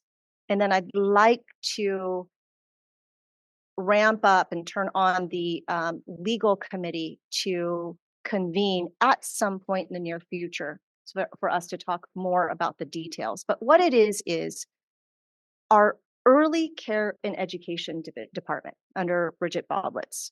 They need to expand. They need to expand in services and they need to expand in facilities. And one of the reasons why is because Santa Maria Bonita School District, which is our largest school district, is now going to be taking on TK very soon. Transitional kindergarten, it's required by 24-25. And in order for the district to expand to TK for all their schools, they have to find facilities and there's just nowhere to go. So what they've done is say that they're not able to provide the state preschools anymore. They're using their state preschool spaces for their TK spaces. The state has asked our organization to take on the state preschools. So you can see there's a need, but no spaces.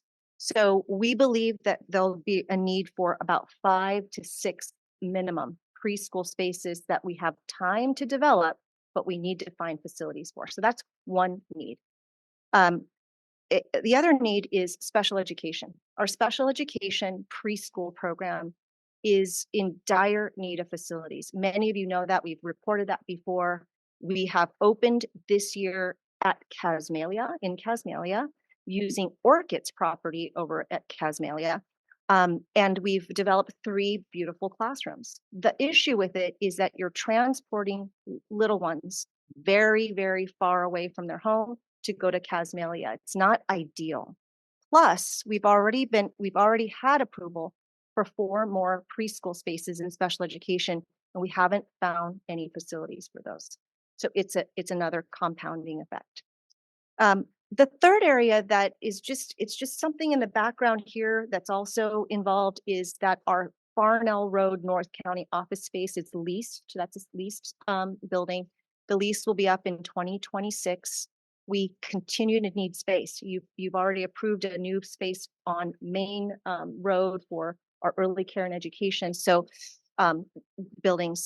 staff. So we've got multiple needs and we're looking at property. And we're looking at property to potentially purchase. And we don't want to move too fast without keeping the board involved and informed. So that's sort of the problem at hand. The need is now, and a potential solution to the financial piece is that the ECE, I've been using ECE, Early Care and Education, ECE has some one-time funds. You'll all recall there's been some significant investments by the state in early care and education. And with us taking on the state preschools, plus other categories of funding, we believe we can access a lot of the one-time funds that could expire even at the end of this fiscal year, to use for some of the facility costs in Santa Maria. So all of that's jumbled up. I wanted to present that information to you so you knew what we're working on in the background, and that we want to be able to present to the full board, but really ask the committee to sort of vet some of the what seems right to you, what should we look into further. And that committee is comprised of Joe is currently the chair, Nadra is a committee member, and Judy is a member of that as well. So that's the information I wanted to share with you on the bottom of page 1. Are there any questions I can answer about that at this time? Yes, Mr. Porter. This is not a suggestion, but can county offices issue bonds? I believe that our county office is not in a position to issue bonds. I've checked that with Bill Ridgway prior to Steve Torres, and that was the response I received. I don't want to put Steve on the spot right now to talk through bonds, but I believe that our county office is in a position where we cannot issue a bond. Yeah, the property tax base would not support it, I wouldn't. I believe that is exactly right. I mean, I'll look to Steve and see if he'd like to respond now or potentially come back to that one. Come back to that. That sounds great. Yeah. But that's a great question. And those are the kinds of considerations that we want to be able to put on the table and have if we were to seek property. I mean, we'd want to have we don't want to rush it, but we also have to go quickly.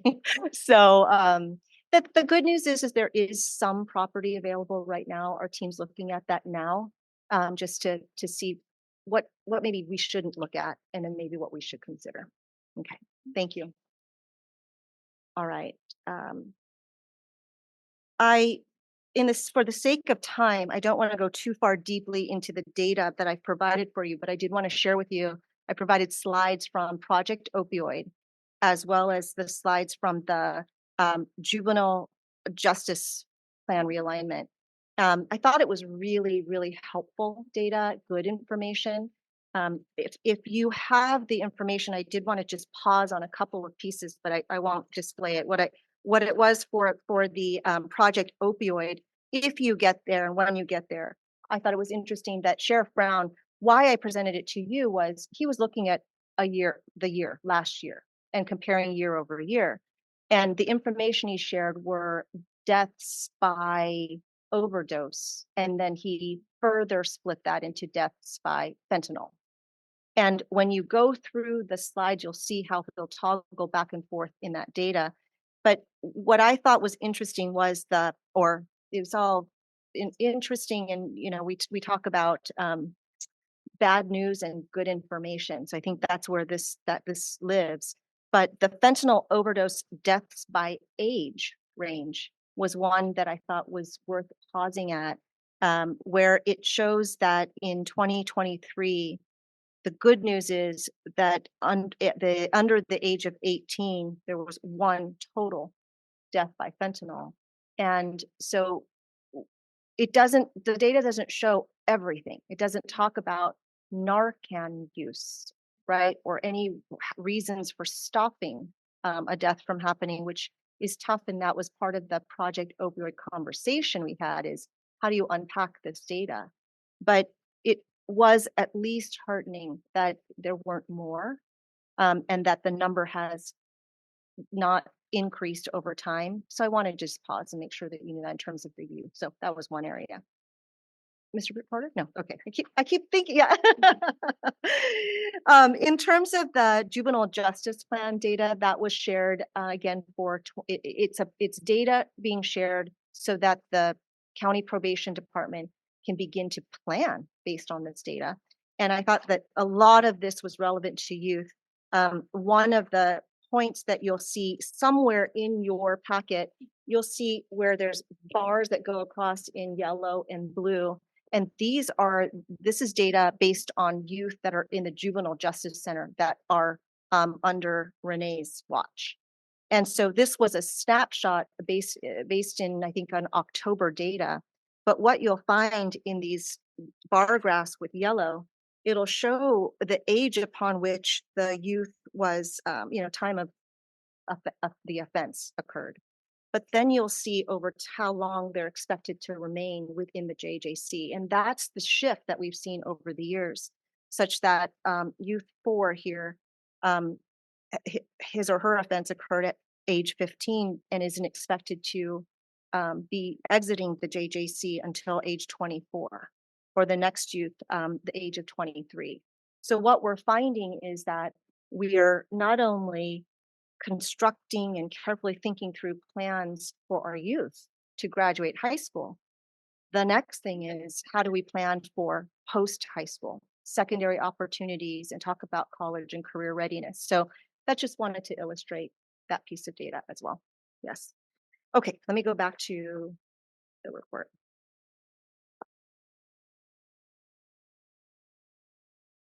You'll see new laws that I thought that was a good summary. Human resources will reconnect with each of you. Just we found recently with Maggie Daney that we really did need to keep up to date with contact information and emergency information. So we'll just re-ask that now, and then in the future, put that in the cycle of December, the organization meetings. Okay, with that, I will pause and see if there are any questions or comments about anything that was in the report that I can respond to.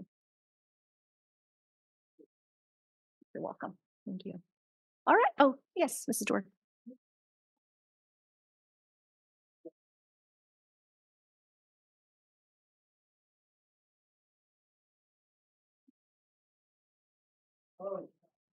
Okay, I noticed in the on your report, the first page, the JCCS enrollment spiked in January of 2024 to 37 from 18.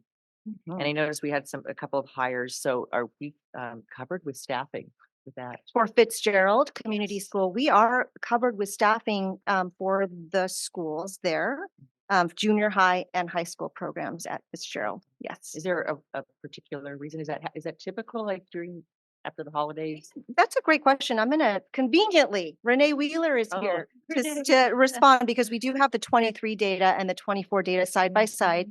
But you're right, it's different from last year. And Renee, if you wouldn't mind approaching the podium, that would be great. Make sure that the lights are on to green. Thank you, Michelle, for the question. Yes, at the community school, the reason we always go up in the spring because of the way the referral system works. But last year, if you remember in the spring, both Santa Maria Bonita School District and Santa Maria Joint Union said they wanted to increase classroom space.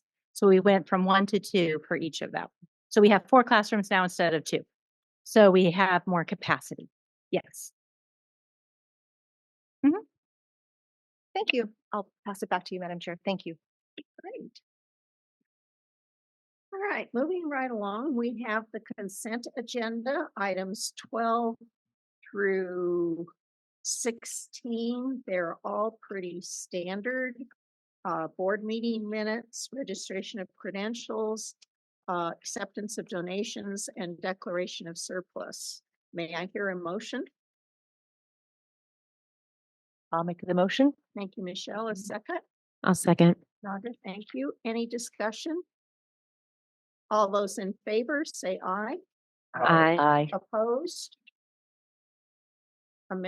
Motion passes. Now, I'm going to get a rest here because I'm going to turn item 17 over to Mr. Porter. Thank you. Now for the best part of the meeting to talk about board policies. First of all, I invite fellow committee members, Mary Beth and Michelle, to weigh in whenever y'all want to. If I say something wrong or if you want to add something, certainly. Most of these had no controversy or drama in them at all. We used standard CSBA language for all of the new board policies. Under the revised board policies, the first one there, sexual health, there was some discussion, and what we've presented to you today is to take some of the text out of one of the references of the CSBA policy and actually put the text in the policy. And that has to do with parent and guardian consent. There's an opt-out feature in the references, which is not included in the text of the CSBA template. So out of an abundance of caution and wanting to be transparent, with the help of administration, we took some of that text and put it in the policy that we recommended. If you want to know what those are under parent, guardian consent, it's the first 4 paragraphs. And again, it's nothing but what the references would have stated anyway.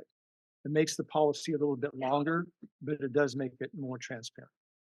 So, question just to confirm, nothing changed. It's just taking what's from another source by reference, including it here to make it absolutely clear when one reads this, it has all the information. Yes, sir, that's Yeah. correct. And that text was actually done by Susan's team. And so I think I have great confidence that that was done correctly. And that's the version. That's the version that you have in your book right there. So that was one change. The other change was in high school graduation requirements because of the new state law that requires an ethics study program for the class graduating in 2030. And the CSB policy wasn't real clear in their wording about who really had to do it. So with Susan's help, we made sure that it was much more specific so people could understand it. So along with the rest of the committee, I recommended this come forward to the full board. Speaking now as an individual and not as a member of the committee, I have personally had some rough experiences with ethnic studies courses, one of which I took at Stanford and one of which my daughter took at UC Berkeley. What a surprise that would be an issue. But also students that when I was a school board member in high school that transferred from other districts that gave me at least anecdotal evidence that these are difficult courses to navigate for some students. And the opt-out method was just to write whatever would make the teacher happy to get out of the class, which is of course not what we want. So I was kind of leery about this requirement anyway, but it just so happened in last month's board superintendent's comments, there was a link to the actual state rules and regulations and the state board's recommended policies and templates. So I actually clicked on that and looked at 600 pages. I did not read it word for word, but I looked at it pretty thoroughly. And I will tell you as an individual board member, there are some troubling things in there that they are recommending that we teach to our students. So I would respectfully ask that we table this one policy right now and give you all the opportunity to actually read for yourselves as much as you want to of those 600 pages. Now, the glitch is it's a state requirement. So even if we choose not to put this into our board policy, I think the administration is going to have to do something anyway just to be able to award certificates. That still troubles me, and that's why I ask for your grace to take a little bit of time and read through what I read through in at least some of those 600 pages. What I would like to do, I appreciate that very much, Bruce, and thank you for your input, both as the committee chair and as an individual board member. What I would like to propose is that since originally, if I understand this right, the committee brought all of these forward for the board. So I'd like to deal with that as a motion and a second and discussion. And if it passes, then the majority of the board is giving consent to it. If it doesn't, then of course it will be referred back to the committee. I welcome thoughts on that approach. I'm going from the big picture, getting into the deepest weeds possible with a couple of typos. As I was reading through this, number 7 on page 108, and then number 7 on page 111, there's a reference at the top of page 108, underline one semester course in ethnic students. That's to be ethnic studies, right? Yeah, and then the same error is on page 111. Number 7 on page. Thank you very much. 111. And I would say only an attorney would catch that, so. So much Yeah, for thank you. catching that. So I'm going to ask for a motion to vote on these. And if I don't hear that, then that will be my answer. Another way would be for a motion to approve everything. Yes, And then somebody, if they want to, maybe me, could ask for an amendment to remove one of them for consideration later on. exactly. That's what I'm headed for. So can we have a motion to approve the revised and new policies as brought forward from the committee? That moves, and I'll second. Nadra has a second. All right, discussion is that we can vote to approve all of these, or a member may propose something else. Just for clarification, it's the both the new and the revised are being included in a single motion. Okay. I just had one catch also on the sexual health and prevention instruction, board policy 6142.1. The added language with the parent and guardian consent, those 4 paragraphs that we added. I was wondering, it says like for the first sentence, it says Ed Code 51938 requires districts to notify parents. Is that correct? Are we going to keep it as districts, or do we modify it for, I don't know what the substitute would be. So the education code does require that districts do notify. We could say districts and county office programs, Or LEAs, parentheses. local education agencies. Okay. Yeah. And then that would be on every paragraph that we can Happy add to that. make that amendment. Absolutely. We could Okay. expand it to include local education agencies, because you're right. We tend not to use the word districts for ourselves. Yeah, that sounds good. This really nitpicky, but if were we to do that to avoid understand the meaning and is so that it applies to us, but the last thing you want is for the language to somehow mean that we have a burden of notification as well as a district. That's not the intent, and that would be creating a burden that we don't need. So maybe whatever you said about the district paren as appropriate, it's a friendly amendment. I don't want us to regret somebody saying, aha, I was supposed to be notified by both. Yes, and let's make sure we get this right, Right. because I don't want to go back and then have it be misinterpreted for sure. But Bridget, please, yes. So the citation, hi. So the 4 citations there were direct quotations or direct references to Ed Code.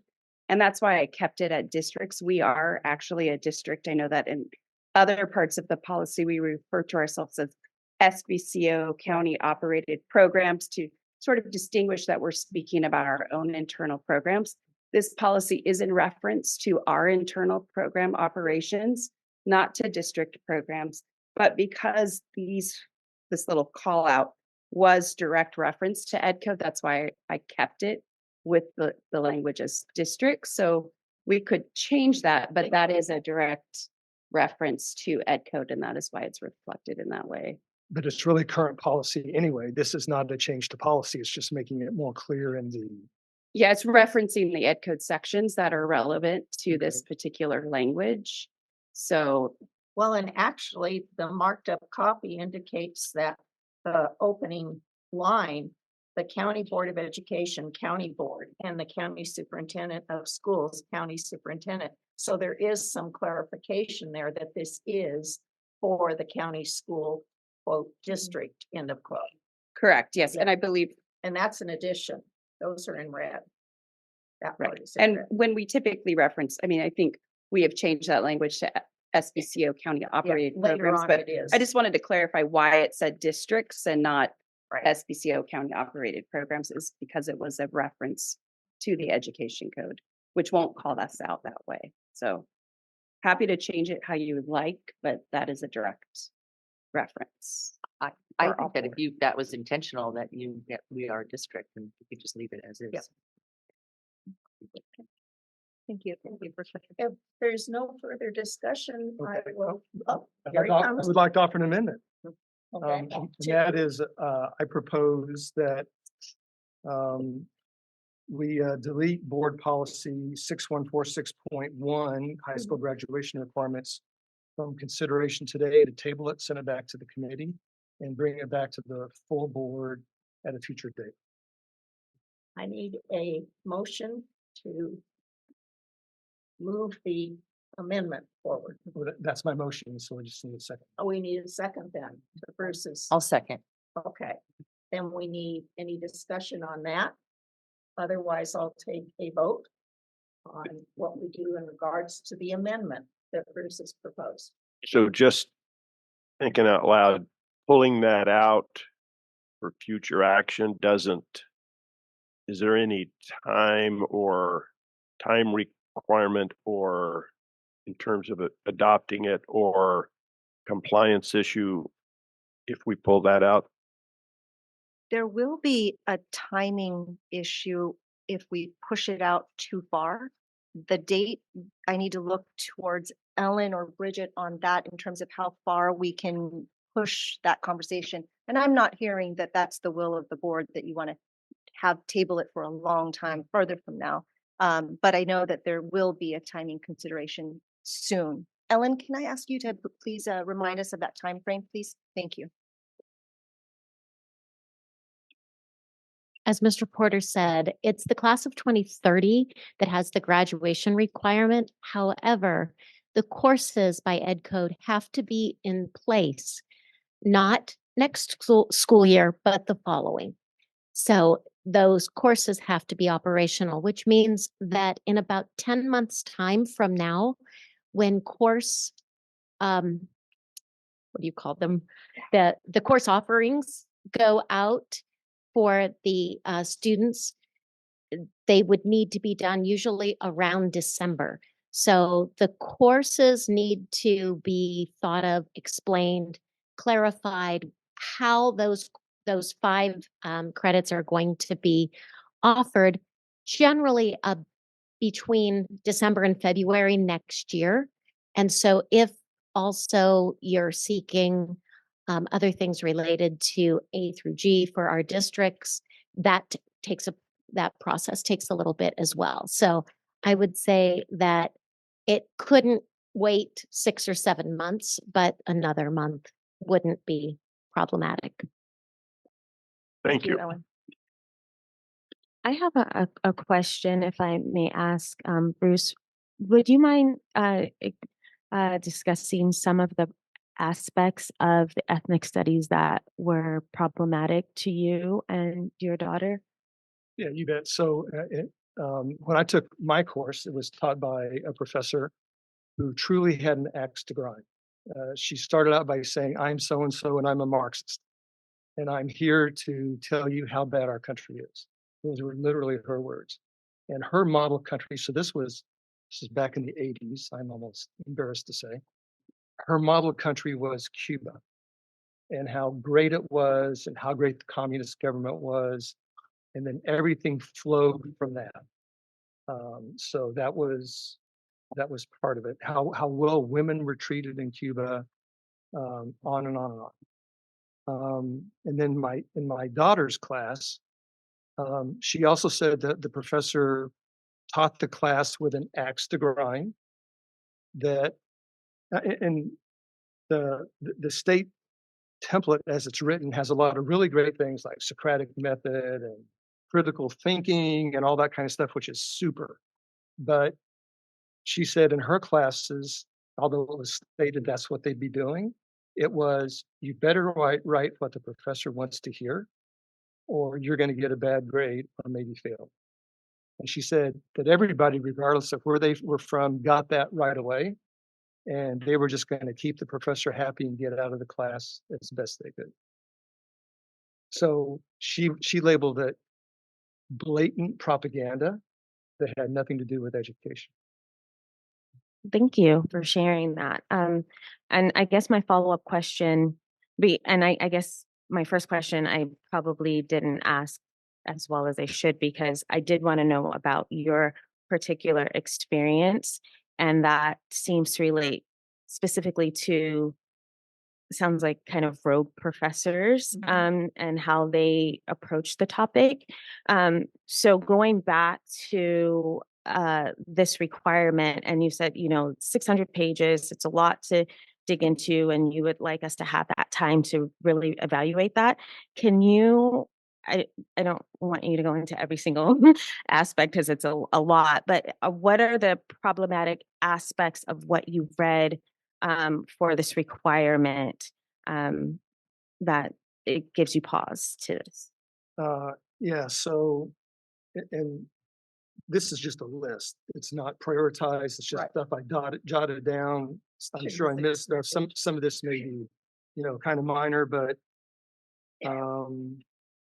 it upholds certain organizations as being worthy of students' respect, to include the Third World Liberation Front and the Student Nonviolent Coordinating Committee, which was brutally violent when I was in high school.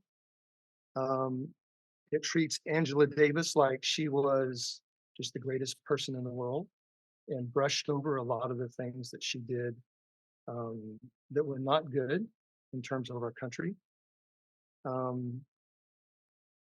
There's a lot of discussion about the internment of Japanese in World War II, but no discussion at all about the German Americans that were interned in World War II. A much smaller number, but still, if we're going to talk about it, we need to talk about it. The continued use of terms like settler colonialism. Let me find some other ones here. Latinx, which are typically not things that ordinary people talk about. They're typically used by very high level academic people, oftentimes with axes to grind or agendas. And I guess what really triggered me, if you will, was the use of, and it really made me think about what we were doing here, and it happened after our committee meeting, Mary Beth, was when the ethnic studies, it's a consortium of University of California professors. So you talk about rogue professors, so I thought, yeah, that does happen. But this was their organization as they used the Hamas-Israeli war for some truly vile anti-Semitic statements that they made on behalf of their organization as an ethnic studies group.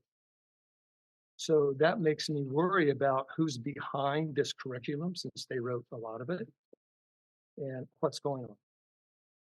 So those would be some examples. I appreciate your comment about the rogue professor because professors, because I think we need to separate how a subject is taught from the curriculum itself. Every class you walk into is taught by the instructors principles of teaching and understanding or reading his impression of the curriculum. So I can't hold a policy back to attempt to change how a teacher is going to teach that curriculum. That's beyond our control. Now, as to the specific things that you mentioned that are in this article, you wouldn't define it as an article. What is 600-page treatise? Curriculum, suggested curriculum and formats and templates. From the State Department of Education. the California State Department of Education, and this is a new State law. state law has adopted this. Yeah. Okay. And again, I would ask you to read for yourself. You talk about the curriculum versus rogue professors. Yeah. But what really troubles me is the curriculum as it's stated in those 600 pages. Okay. I just think, never mind, I won't get to that, but, I think it's up to each of us to determine how we see our role in, determining curriculum that is set by the state Board of Education and adopted into law. There are a lot of laws that are adopted that I don't like, a lot of them. But that doesn't mean that I have any position of personally saying that law isn't, I don't like it, so nobody needs to obey that law because I don't like it. So I would just ask each of us to think of it from that standpoint too, that I haven't read any of the curriculum for other classes. There might be things in other classes that I wouldn't agree with besides this specific curriculum. But I'm not about to look at one part of something and throw it out for everybody because I may disagree with it. So that's my discussion. Let's be very clear that this would require people to take it as opposed to students being able to take it optional. Right now, they can take it optional everywhere to include SBCO. I guess we have a course, or it's probably woven in other things, but this would require them no matter what. I'd just like to add something really quick. And it's to kind of my question, because I asked for the anecdotal and then I asked for the actual policy. I'm going to be completely transparent. I did not read the policy. I did not read the 600 pages. So I can't speak to that.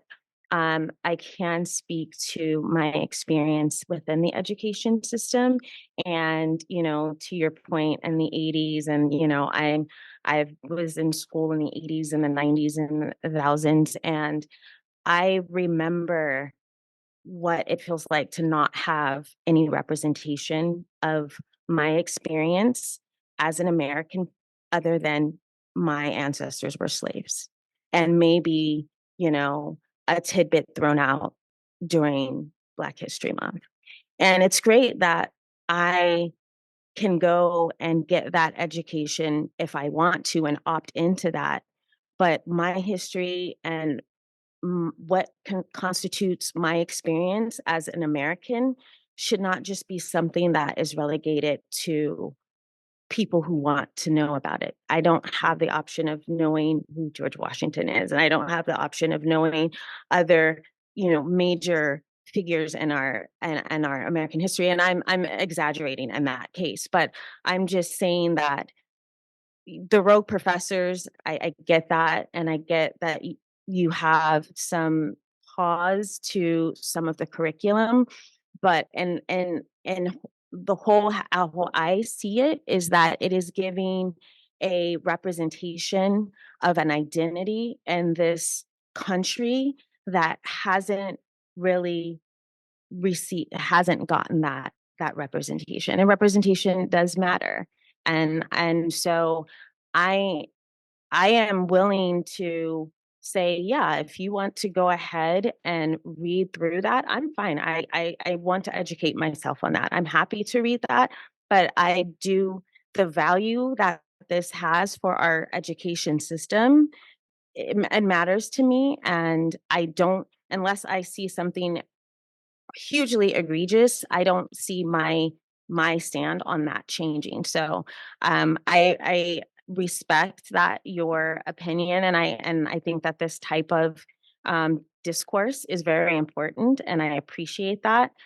So I am welcome and I'm happy to, hold off for a month or two to read and then come back to this decision. But to Madam Chair's point, this is a requirement for the state. So just as, you're having an issue with rogue professors, we would be a rogue board if we decided that we wanted to not go along with this requirement. So I just wanted to say.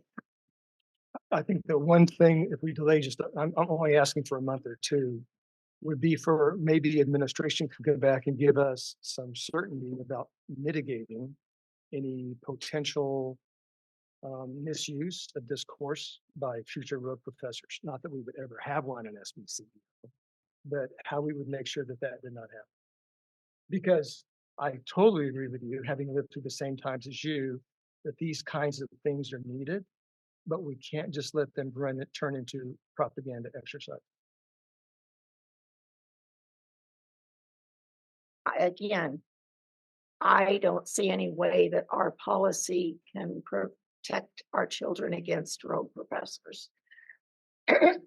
I just, I don't know how we could possibly do that.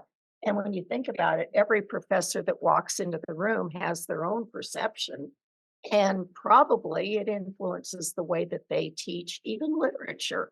I violently disagreed with what some of my literary instructors said about different pieces of literature, but I went along with their interpretation in order to pass the course, because that's sometimes in life you have to do it, and you just have to draw the line as to where you do, where you stand, and where you don't stand. So I don't, I guess I'm okay with saying let's give it a month, but I don't possibly know what we could come up with that would resolve your concerns. And I respect your concerns utmost, but I just don't know how we could possibly put something in our district policy that would prevent a bad teacher from a bad actor. Madam Chair, if I may, I know you're in the middle of deliberations and considerations, and Ellen Barger's our Associate Superintendent of Curriculum and Instruction and has presented quite a bit on ethnic studies with the county's curriculum instruction leaders. So I haven't been able to see her. We have a podium in between each other. Yeah, but I wondered if it would be helpful at all, just to have her provide a little bit of information only, not to interrupt the flow, not to shift the decision making, but perhaps something can be shared now.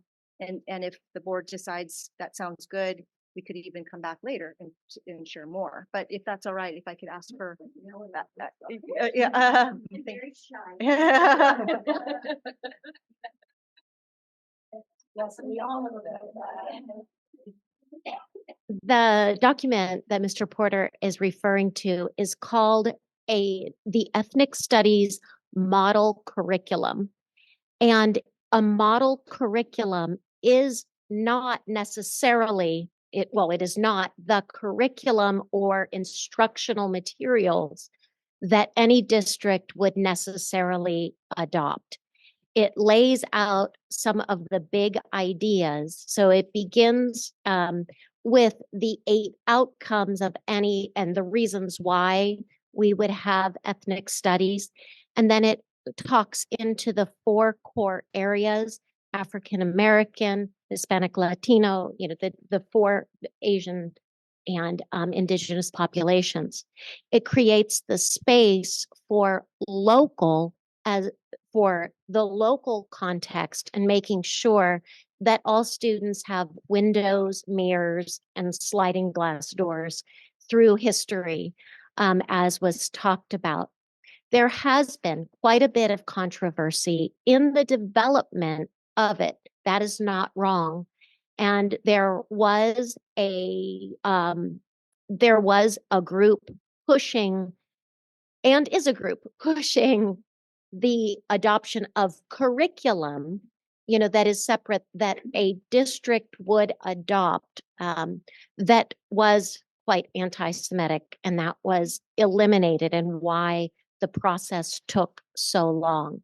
And so I think that through the process of choosing our instructional materials for our students at SBCEO and clarifying our curriculum, that there's a lot of things to be considered. Statewide, there are efforts to develop curriculum units that can be adopted around specific areas, even among all of the different federally recognized tribes, to make for specific area in some of the areas. So I think what's really difficult is understanding what a model curriculum is, because I think it's somewhat analogous in all of the other subject areas to a curriculum framework, which isn't necessarily the curriculum that is taught. So I don't know if there's questions for clarification beyond that, but it is a unique element in that it is not a set of standards per se, but somewhere between standards and a framework. There's a new wording, well, number 7 in the board policy. The part that's, I guess, current now, says because the prescribed course of study may not accommodate the needs of all students, the county board shall provide alternative means for the completion of the prescribed courses in accordance with the law. So with what Ellen has offered, I leave it. I think it's fine. So I would interpret that as the ability to opt out of the course if it becomes known in the school district that it's being used for propaganda purposes instead of education. Is that how you read that? I read that exactly the way that, I'm sorry, I've got a frog in my throat. Let me get back to it for a While second. you're looking for that, Madam Chair, Yes. all of this, Here we go.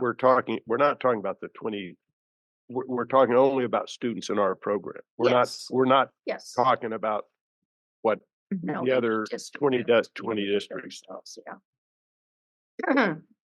It says because the prescribed course of study, which is what the school district and the teacher select as the instructional supplies and so forth. Are you trying to find what I'm trying to looking at? find which page you're on. Well, I'm on the 111. marked up copy. I don't have that one in the board. Oh, On the computer, it's 111. on the computer, it's 111.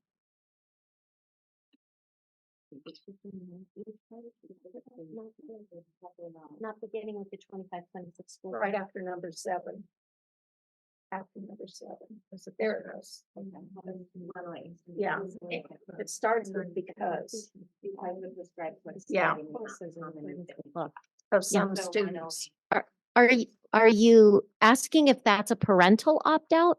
No. Oh, No. okay. I didn't use the word opt out. Okay. I said that I was comfortable with what you had explained about the difference between the document that has been created and instructional materials that are selected for use in the classroom, and what a district may select. Between that and the fact that the prescribed course of study may not accommodate the needs of some students. So if a student has needs that are different than what the course of study is providing, that the county school board shall provide an alternative means for the completion of the prescribed course. And I mean, if I were a teacher in that classroom, and if I had a student that disagreed with what I was presenting on a subject, I perhaps, through my chain of command, would get authorization that that student write the paper based on what they want to say or where they differ with what I'm saying. So it's not indoctrination from the standpoint that the students have to regurgitate what the teacher is telling them. It's that the student has to show that they've given thought to what is being discussed and share their opinion. Does that make sense? I mean, it does not say opt-out. I think that question, I'll take the questions about the, the law and the curriculum and instruction, and then I would turn the questions to the interpretation of how individual students How a receive. county board might be able to provide an alternative means for the completion of the prescribed course. The prescribed course or the prescribed course of study. Those are two different It things. says prescribed Yeah. courses. Yeah. No, that is not what's on here. Right. The course of study is about the list of all the 1 through 7 listed. Those are all the requirements for the graduation to graduate. So this is not specific language to an ethnic studies course. No. It's about all of those graduation requirements and finding if a student, let's say a student with disabilities or a student is unable to meet all of those graduation requirements, what are some alternative means to obtain those credits so that they are eligible for graduation? So that's what it's referencing. I don't know if I would go as detailed as you did in terms of it's about this assignment or that assignment. I think it's about looking at alternative ways to meet the requirements in order to earn the credits of which Even they if they need to disagree. graduate. Even if they disagree with the professor. Well, and so you think about our students as an example, we have specific courses, and because we are so small, we don't necessarily have physics, AP physics, right? Or a certain level of chemistry. So we're looking at alternative ways that students who say maybe, and I'm going to the other extreme, but who maybe want to take a specific course, how can they earn those credits? And so it's a similar approach in any of those graduation requirements. What are alternative means to making sure that they are able to earn the credits that they need within that prescribed course of study of which to graduate? Not necessarily an assignment, but a course credit opportunity. Does that make sense? Yes. If I can just kind of get a little bit more clarification on that, it's basically an accommodation. Correct. For the course of study. So any of these requirements, if for whatever reason a student needed to have an accommodation, they would have that available to them. Correct. We would work with the student, which So- is something we do already in anyways, just because of the nature of our program. Our students' sort of educational pathway is very individualized to accommodate their needs. Yes. That to me sounds like that gives the amount of leeway that you're describing, Bruce, in terms of any kind of indoctrination or propaganda that may be doled out in this requirement. I think that if there is something that is going to that aim, which I honestly, again, where we're, the state, the space that we're working in, it seems very likely that that's what this course of study would be used for.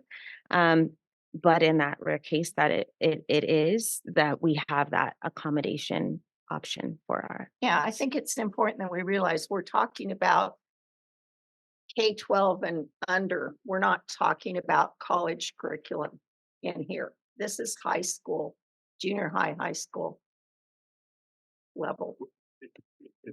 I mean, our students Yes, in our program. yes. A We don't limited have any sense of- college. Yeah. Yeah. Are we ready for a vote on the amendment to pull this item versus not pull this item? Okay. All those in favor of, I'm gonna heard it in the affirmative. All those in favor of pulling the item, please say yes. Or Aye. all those in favor of leaving the item in the list to be approved today by the board? Aye. Nay? Aye. Aye. All right, then we'll go back to my motion on, and the second that we have on adopting these policies as presented. Any further discussion on that? Hearing none, I will call for the vote. All those in favor of adopting the new and revised policies as presented to us today, say aye. Aye. Those opposed? Emphatically nay. Thank you. And Ellen and Bridget, I'm looking at the two of you all. I pray that you all have the wisdom to make this not turn upside down and to protect our kids. And I still ask for grace for the other board members to please go in and read some of those 600 pages. I think you'll find some of them eye-opening. Having said that, I made a mountain out of a molehill. I know we have very few students with very restricted leeway on how we do things. But for me, it's a real matter of principle after I saw what happened in the Israel-Hamas war. So thank you for you all thinking about this. Absolutely. Okay, we have some information items, but they come with a little bit of presentation as well.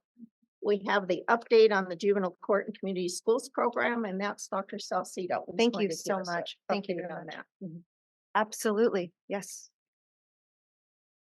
All right, so I this week sent an update to the county board and wanted to elaborate on that in at your meeting. So we know that in April of 2022, Santa Barbara County Probation and then Chief Tanya Heitman had shared publicly and with the board here that at some point in the future, they would be closing Los Prietos Boys Camp and then shifting Los Robles High School over to the Juvenile Justice Center.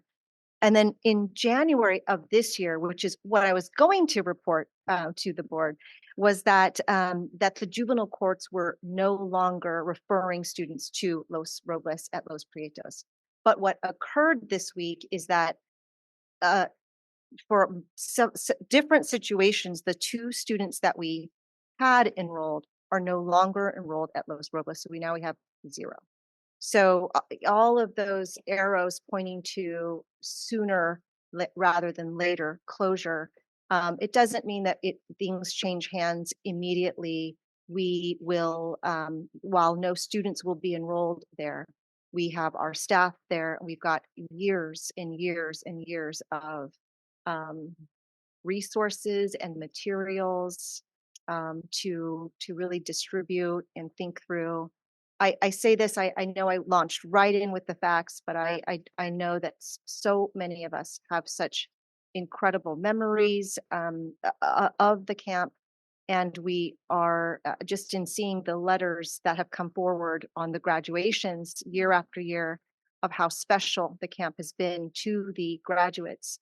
This is a big shift. So I wanted to make sure that you knew the county probation staff is still communicating to its community, including the county board of supervisors. That meeting isn't going to occur. There is a county board of supervisors meeting next week, but the county probation will put forward an agenda, not next week, but at a subsequent meeting. So I wanted to give you the information that I had. I'm sure there are more details that'll come, but that was the information item. Any questions that I can answer for you? All right. With thanks to Renee and to Bridget, Renee, your team at Juvenile Court and Community Schools, thank you so much for all of the years of contributions and services to the team. It's a very, very special place. Very, very special place. I know many of us are going to miss Los Prietos. Yes, for sure. All right, number 19, the Local Control and Accountability Plan mid-year monitoring report, which is now required. And I would like to ask Bridget to come up and tell us how we're doing. Thank you for inviting me up. I feel like I've been up here a few times today. And Mr. Howell, just want to say I already made that typo correction, so thank you for pointing that out. It is done. We'll go ahead and start with slides and thank you, Luis. It's pulling those up now. And Luis, is the clicker working? Okay. It's the forward button, right? We can just go to slideshow. All right. So thank you. I'm here today to talk and present on our mid-year 2023-24 LCAP update. In the packet, there is a document that is also included, which is the official mid-year update. So I just want to point that out because I will be referencing it a little bit in the presentation. And I want to just recognize the individuals who have been putting their time and energy in completing the mid-year update. Dr. Elise Simmons, who is the new coordinator of Student and Community Services, Renee Wheeler, you all know, as our Director of Juvenile Court and Community Schools, and Amy Willis, the Director of our Transitional Youth Services program, who is unable to be here today.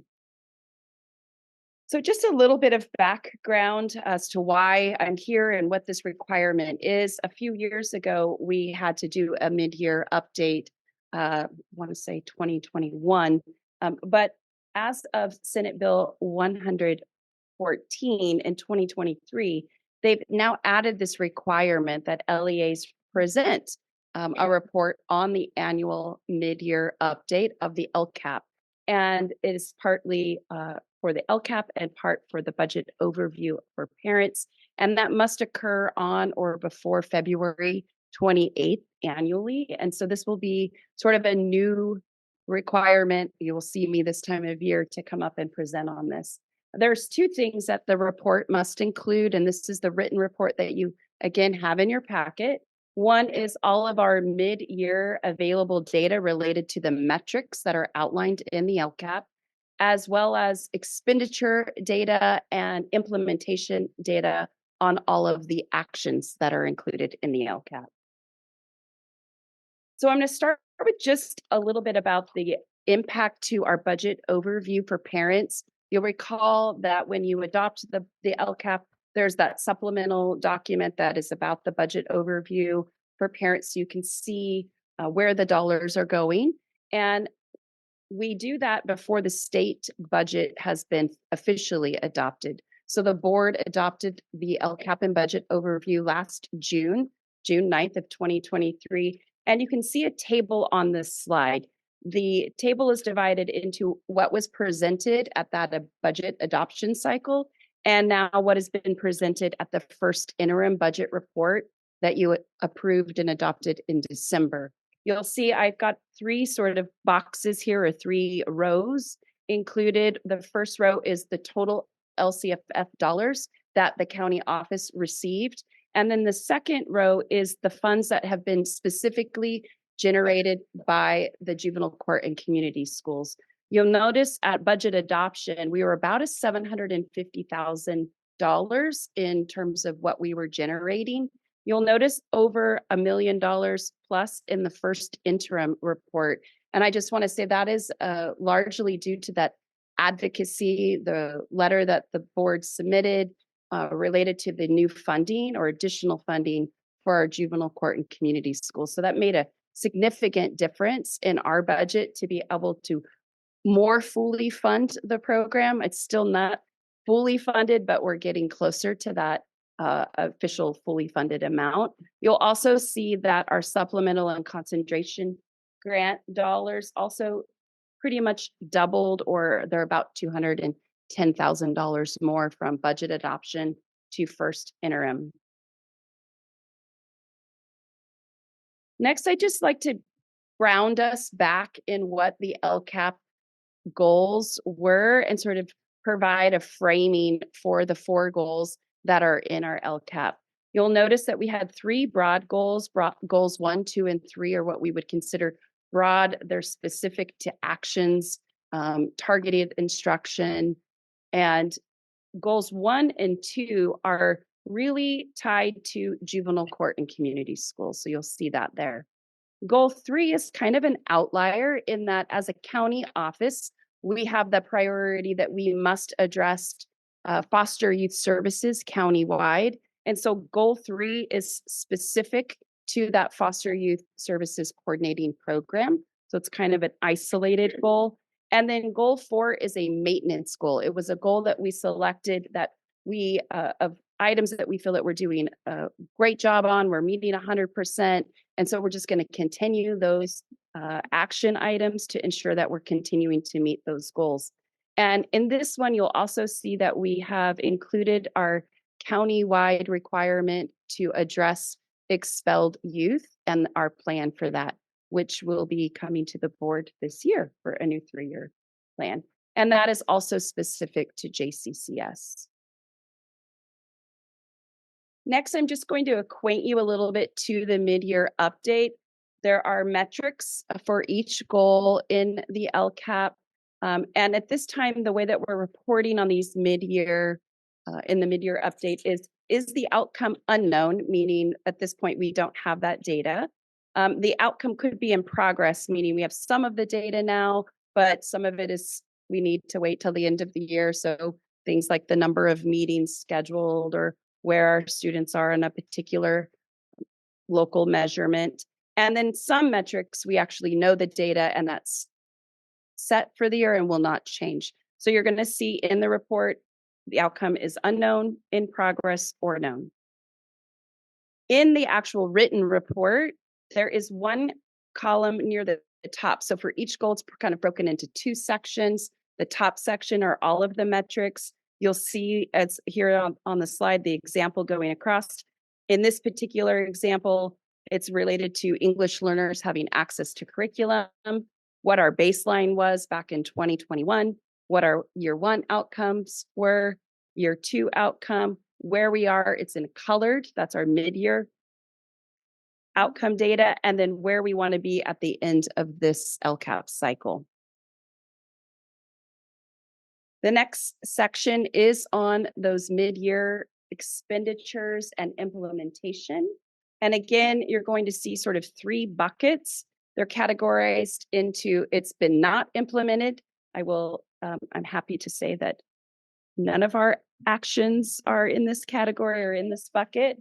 The majority of them will be listed probably in partially implemented, and then some of them are actually have at this point been fully implemented. Again, just to acquaint you to the actual document, written document, there are colored boxes. So below each goal of those metrics, then you're going to get into those actions and expenditures. And you can see here, I have it sort of diagrammed for you, what the implementation level is for each action, what the outcome data that correlates to that action from above, any additional information that we've provided on our progress, and then finally, what we have spent thus far. Those expenditure numbers, just to clarify, are through the end of December, as is any of the metric outcome data that we collected. So that was the sort of cutoff point for this report. I'm just going to go over a high level because you have the written report. No, all of you reviewed that already, but this is just sort of a snapshot for each goal. So our LCAP goal 1 is looking at that mastery of grade level content standards and the preparation for our students to graduate and be ready for either college and or career. You can see here those buckets for our metrics. And then our actions, again, most of our outcomes and actions are in either that in progress or partially implemented. And then the planned expenditures per goal and what we have spent through the end of December. Here's a snapshot for goal 2. Similarly, same sort of thing.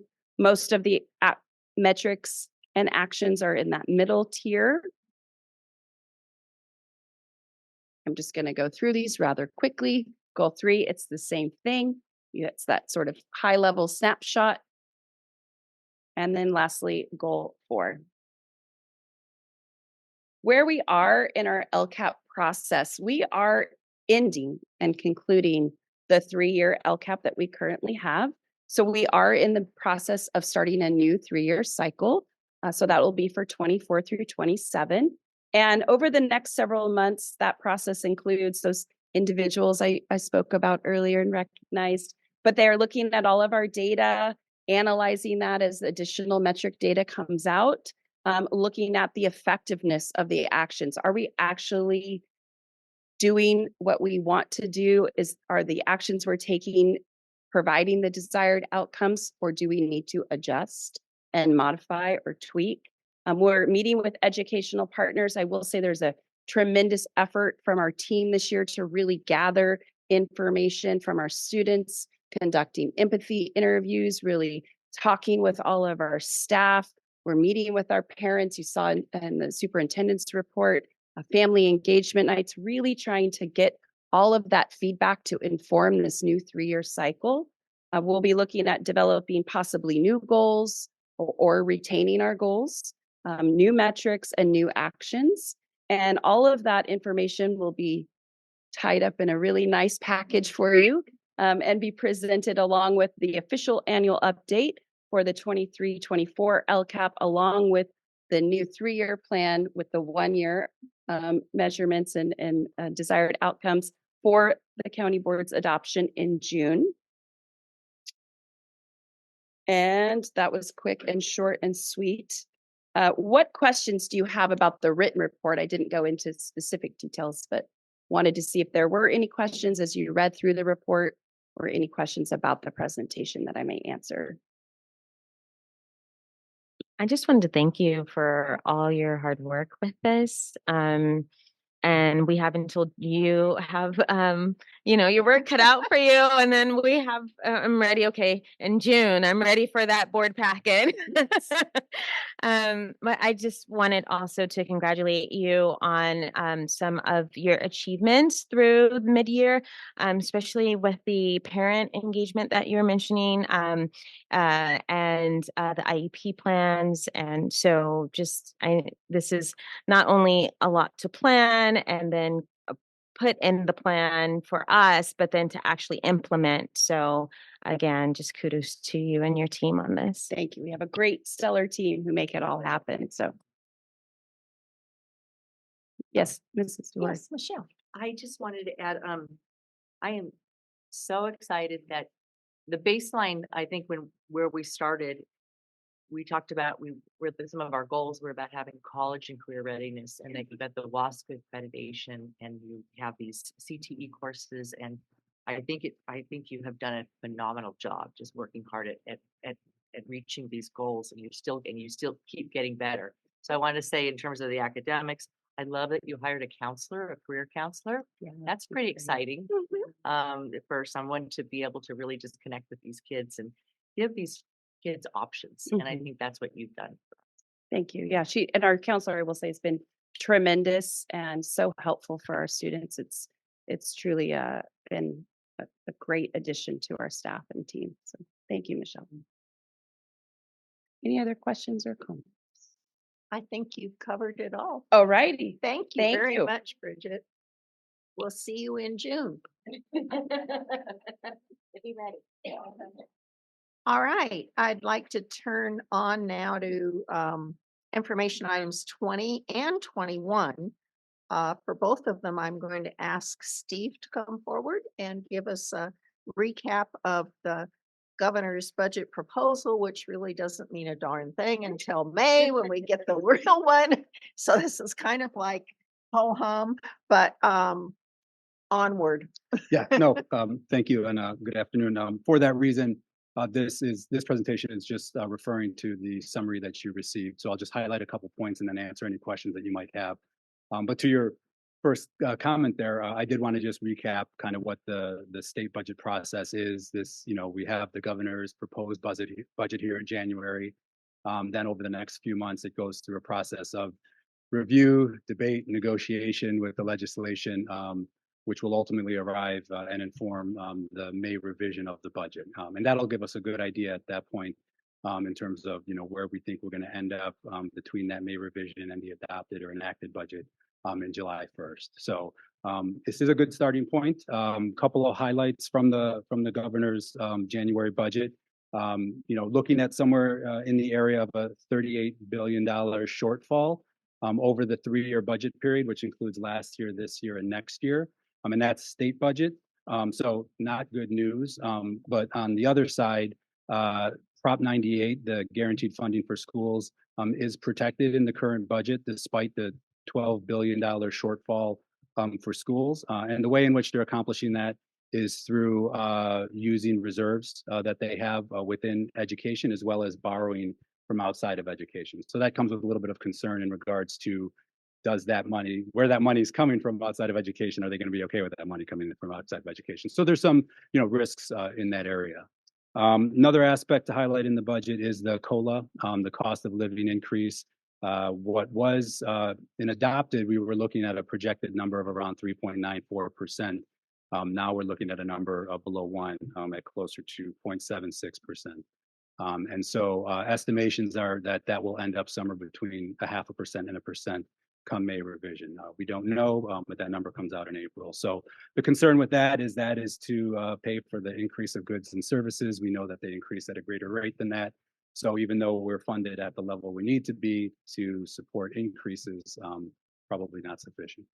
And then I'll kind of just jump down to the forecast. I spoke a little bit about this. The big difference between some of the government, between some of the budget projections and the governor's budget, as he has somewhere from $12 to $15 billion more in projected revenue for the remainder of this cycle. Other projections obviously don't. And so, what does that impact long term, even if the budget for next year doesn't change for 24-25? What does that impact if revenue is significantly lower and these borrowing practices continue? What does that mean for our school budgets going into and beyond 24-25? So that's a quick summary, but definitely answer any questions you might have. There was also a plea to send in your property taxes. Yeah, we know that shortfall is because of the extension of tax filing extension in 22. So get your taxes paid on time. Any questions, comments? Oh, all right. You're still in the hot seat. We're going to go on to item 21, and you're going to tell us about classroom expenses actual waiver process. yes. Oh boy. Not a long presentation, but it is, there is some math involved. So I'll try and keep it simple. All right. So again, just a brief overview of this Form CEA, which is a requirement for schools by Ed Code. So you can control that here. The requirement itself, like you mentioned, it's the current expense of education actuals. And what it's doing is comparing the cost of classroom expenses to the overall expenses in a school district's general fund. And I'll go into in another slide a little bit more into what's included in classroom expenses and define that. But the percentage requirements are for elementary school districts, 60%, unified school districts, 55%, and for high school districts, 50%. I provided a little graphic of the form itself. This Form CEA is generated in SACS, which is the school accounting system that's used statewide. It's populated from the unaudited actuals that the district includes in their accounting. And so this form itself isn't created. It's generated from the data that's provided from the year-end expenses from the district. On the bottom there, you'll see the first circle. That's what shows when we look at this form, which again appears in unaudited actuals, it calculates that expense percentage. In this case, it's 54.5%. In the event that falls below the required percentage, that next area populates and shows the actual dollar amount deficiency. And so there's another part to the form that's above that shows the overall expenses calculation, but these are the two main parts that lead to the calculation that I'll continue to explain. And which one of these categories down here does county office fall into? Oh, good question. So this doesn't apply to county offices. The structure, the percentage requirement is different for each of these because of the way in which classrooms are structured, because our primary service isn't the number of classrooms, we wouldn't have enough teachers in the classroom to generate the calculation. So I'll kind of whittle down the calculation here into an actual fraction at some point. But that top part about classroom compensation, really what it includes is salaries and benefits for teachers and paraprofessionals. And then what that excludes are things like food services, community service, non-agencies, retire individuals' benefits.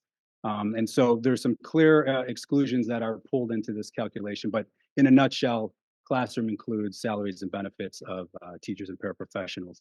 Another way to look at it is on the right. If we look at the accounting codes in SACS, those in white, certificates, salaries, benefits are really what's included, and not even all of those, portions of those. And then all those things below, books, supplies, equipment replacements, indirect costs, those are all excluded from the numerator of the calculation. So once that number is generated, like I showed on the on that original form on the first page, we look at what happens if a district fails to meet it. So if the district meets their required percentage, there is no action required. If there is not, they can file an exemption with the County Office of Education. And the rationale for those exemptions would be that there was serious financial hardship that caused them to not be able to pay at that proportion required, or that the proportion that they currently have does support and and that they're able to demonstrate that teacher salaries are competitive with comparable districts. That includes size, location, demographics. And so when we look at the filing of the exemption, the next process is that funds are withheld by the County Office of Education. Funds equal to the amount of the deficiency would be withheld. One thing to note here is that if the process of evaluation of the exemption or the application for the exemption happens before the next apportionment goes out to districts, there wouldn't be anything withheld. So apportionments go out in late spring. In our case, all of our evaluations are done before then. So there's not unless they get to this third step and it was denied, would there be a withholding of those funds. So there's kind of a sequence here, but that sequence doesn't necessarily match up with the apportionment schedule to districts. So just something to note. So going back to that third line there, if it's approved, funds are released. If no funds were withheld at any point, then we just have the record of the approval. And then again, if it's denied, then the amount, and there could be that specific amount, or it could be an amount that's determined by the COE is withheld. So it may not be the full amount. It could be anywhere in between 0 and that amount. There are some additional kind of automatic exemptions if the deficit is less than $1,000, or if the district maintains class sizes, below those different ranges for each of the grade levels. And so one other factor that's kind of being weighed in as we go and continue through kind of the ending of some of these COVID fundings is the impact that they have on the calculation. And so in particular instances, there was money identified in the last few years since COVID that was specifically for personal protective equipment, cleaning and supplies, things for HVAC, generally making sites more improving health and safety conditions. So those funds weren't allowed to be used for personnel. However, they were expended by the district, so they're included in those general fund expenditures. So a little example here is on the left, the first calculation in the numerator, a district spent a little over 13 million on salaries, benefits, and then in the denominator, they spent 23,750,000 overall in their expenses. If that same district really received $500,000 in COVID dollars that were designated for things outside of the classroom, you would see that their numerator doesn't change. They still only spent 13.2 million on salaries and benefits, but now that denominator has grown by 500,000. And that, in this case, would push that district, if the requirement was 55%, to now below the 55% requirement. They would be deficient and they would have to follow that process that was described on the previous slide. Even though the COVID funds were specifically not to be used in the classroom. Correct. And really what that comes down to is an alignment between ed code that's pretty old and Definitely and the reality that comes with funding that doesn't account for that equation. So it's a definite challenge and a misalignment. Is that a reason for possible approval of funds being removed? by the County Office of Education when they fail to meet it. Yeah. Yeah, definitely a And then you factor. just make note that that's, yeah. Yeah, definitely a factor, especially when you compound that with a district that maybe has always met it. And this one time they don't, right? So definitely a factor. And so just something to highlight that along the way is taking place. And, you know, our school business advisory services department, they do kind of a really good job of going through and supporting our districts through this process. I mentioned that it's tied to the unaudited actuals process.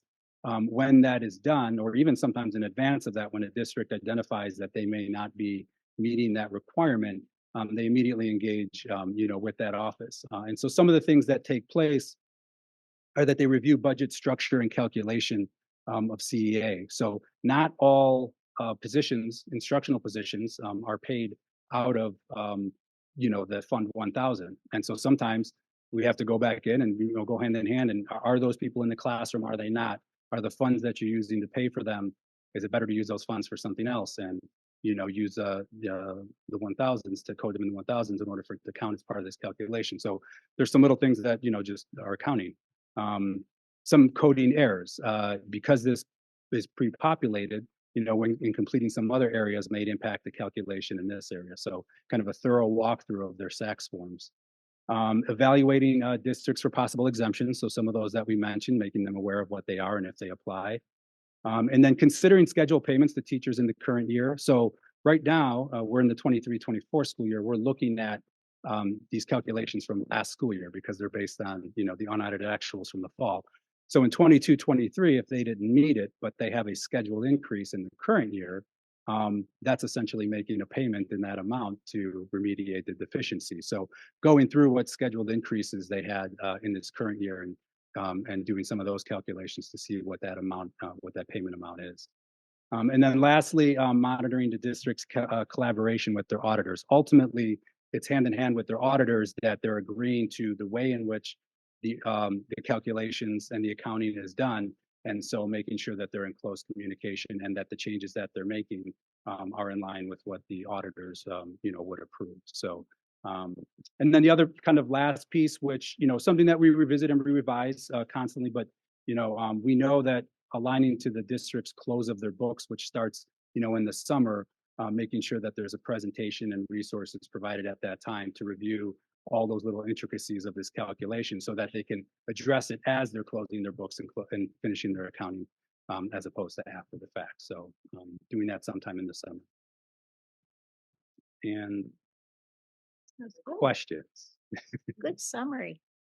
Good presentation. Very helpful.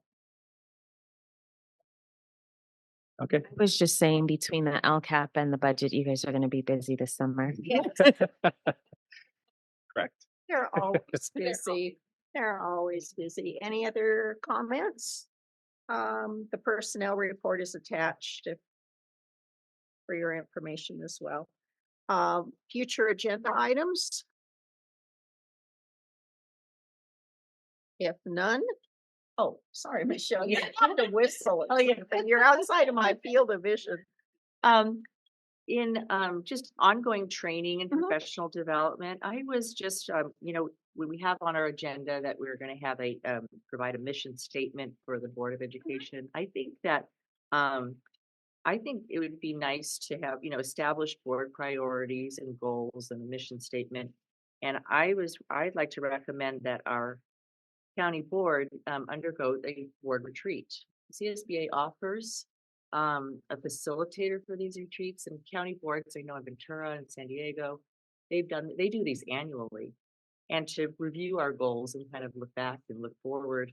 And I'd like to see if maybe there's a possibility that we could have a facilitator. I know that there's Cepeda from CSBA has done a great job, and they did it at San Diego High School District as well. So they offer these facilitating services for boards, especially because we have relatively new board members. I mean, I consider myself still a relatively new board member. Well, this is only my third year, and we've got 2 new board members. So I thought this would be a great starting point to have a retreat for the board, to have, you know, kind of discussions about this.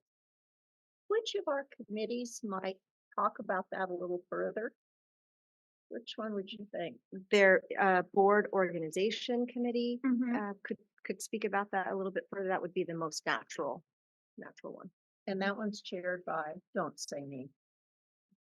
Let's see, I'd have to remember. I have to review. Joe is interim. Joe is interim. Yeah, yeah, Joe is interim because I think Nadra and Joe are on the committee then and Vita. now Vita, yes, yes. I would like to ask the organizational Development Committee. development committee to have a chat. Perhaps you can do it on a Zoom or, just casually like that and see what you think about. And if there's any specific information about the CSBA board retreats that they offer, you could send them to Joe and Vita and Nadra so that they could take a peek at them. And then we'd look forward to your coming back and letting us know what you think. Okay, does that sound like a plan? Okay. We are now ready to adjourn. Remember that our next meeting is March 14th and it's in Santa Maria. Yay!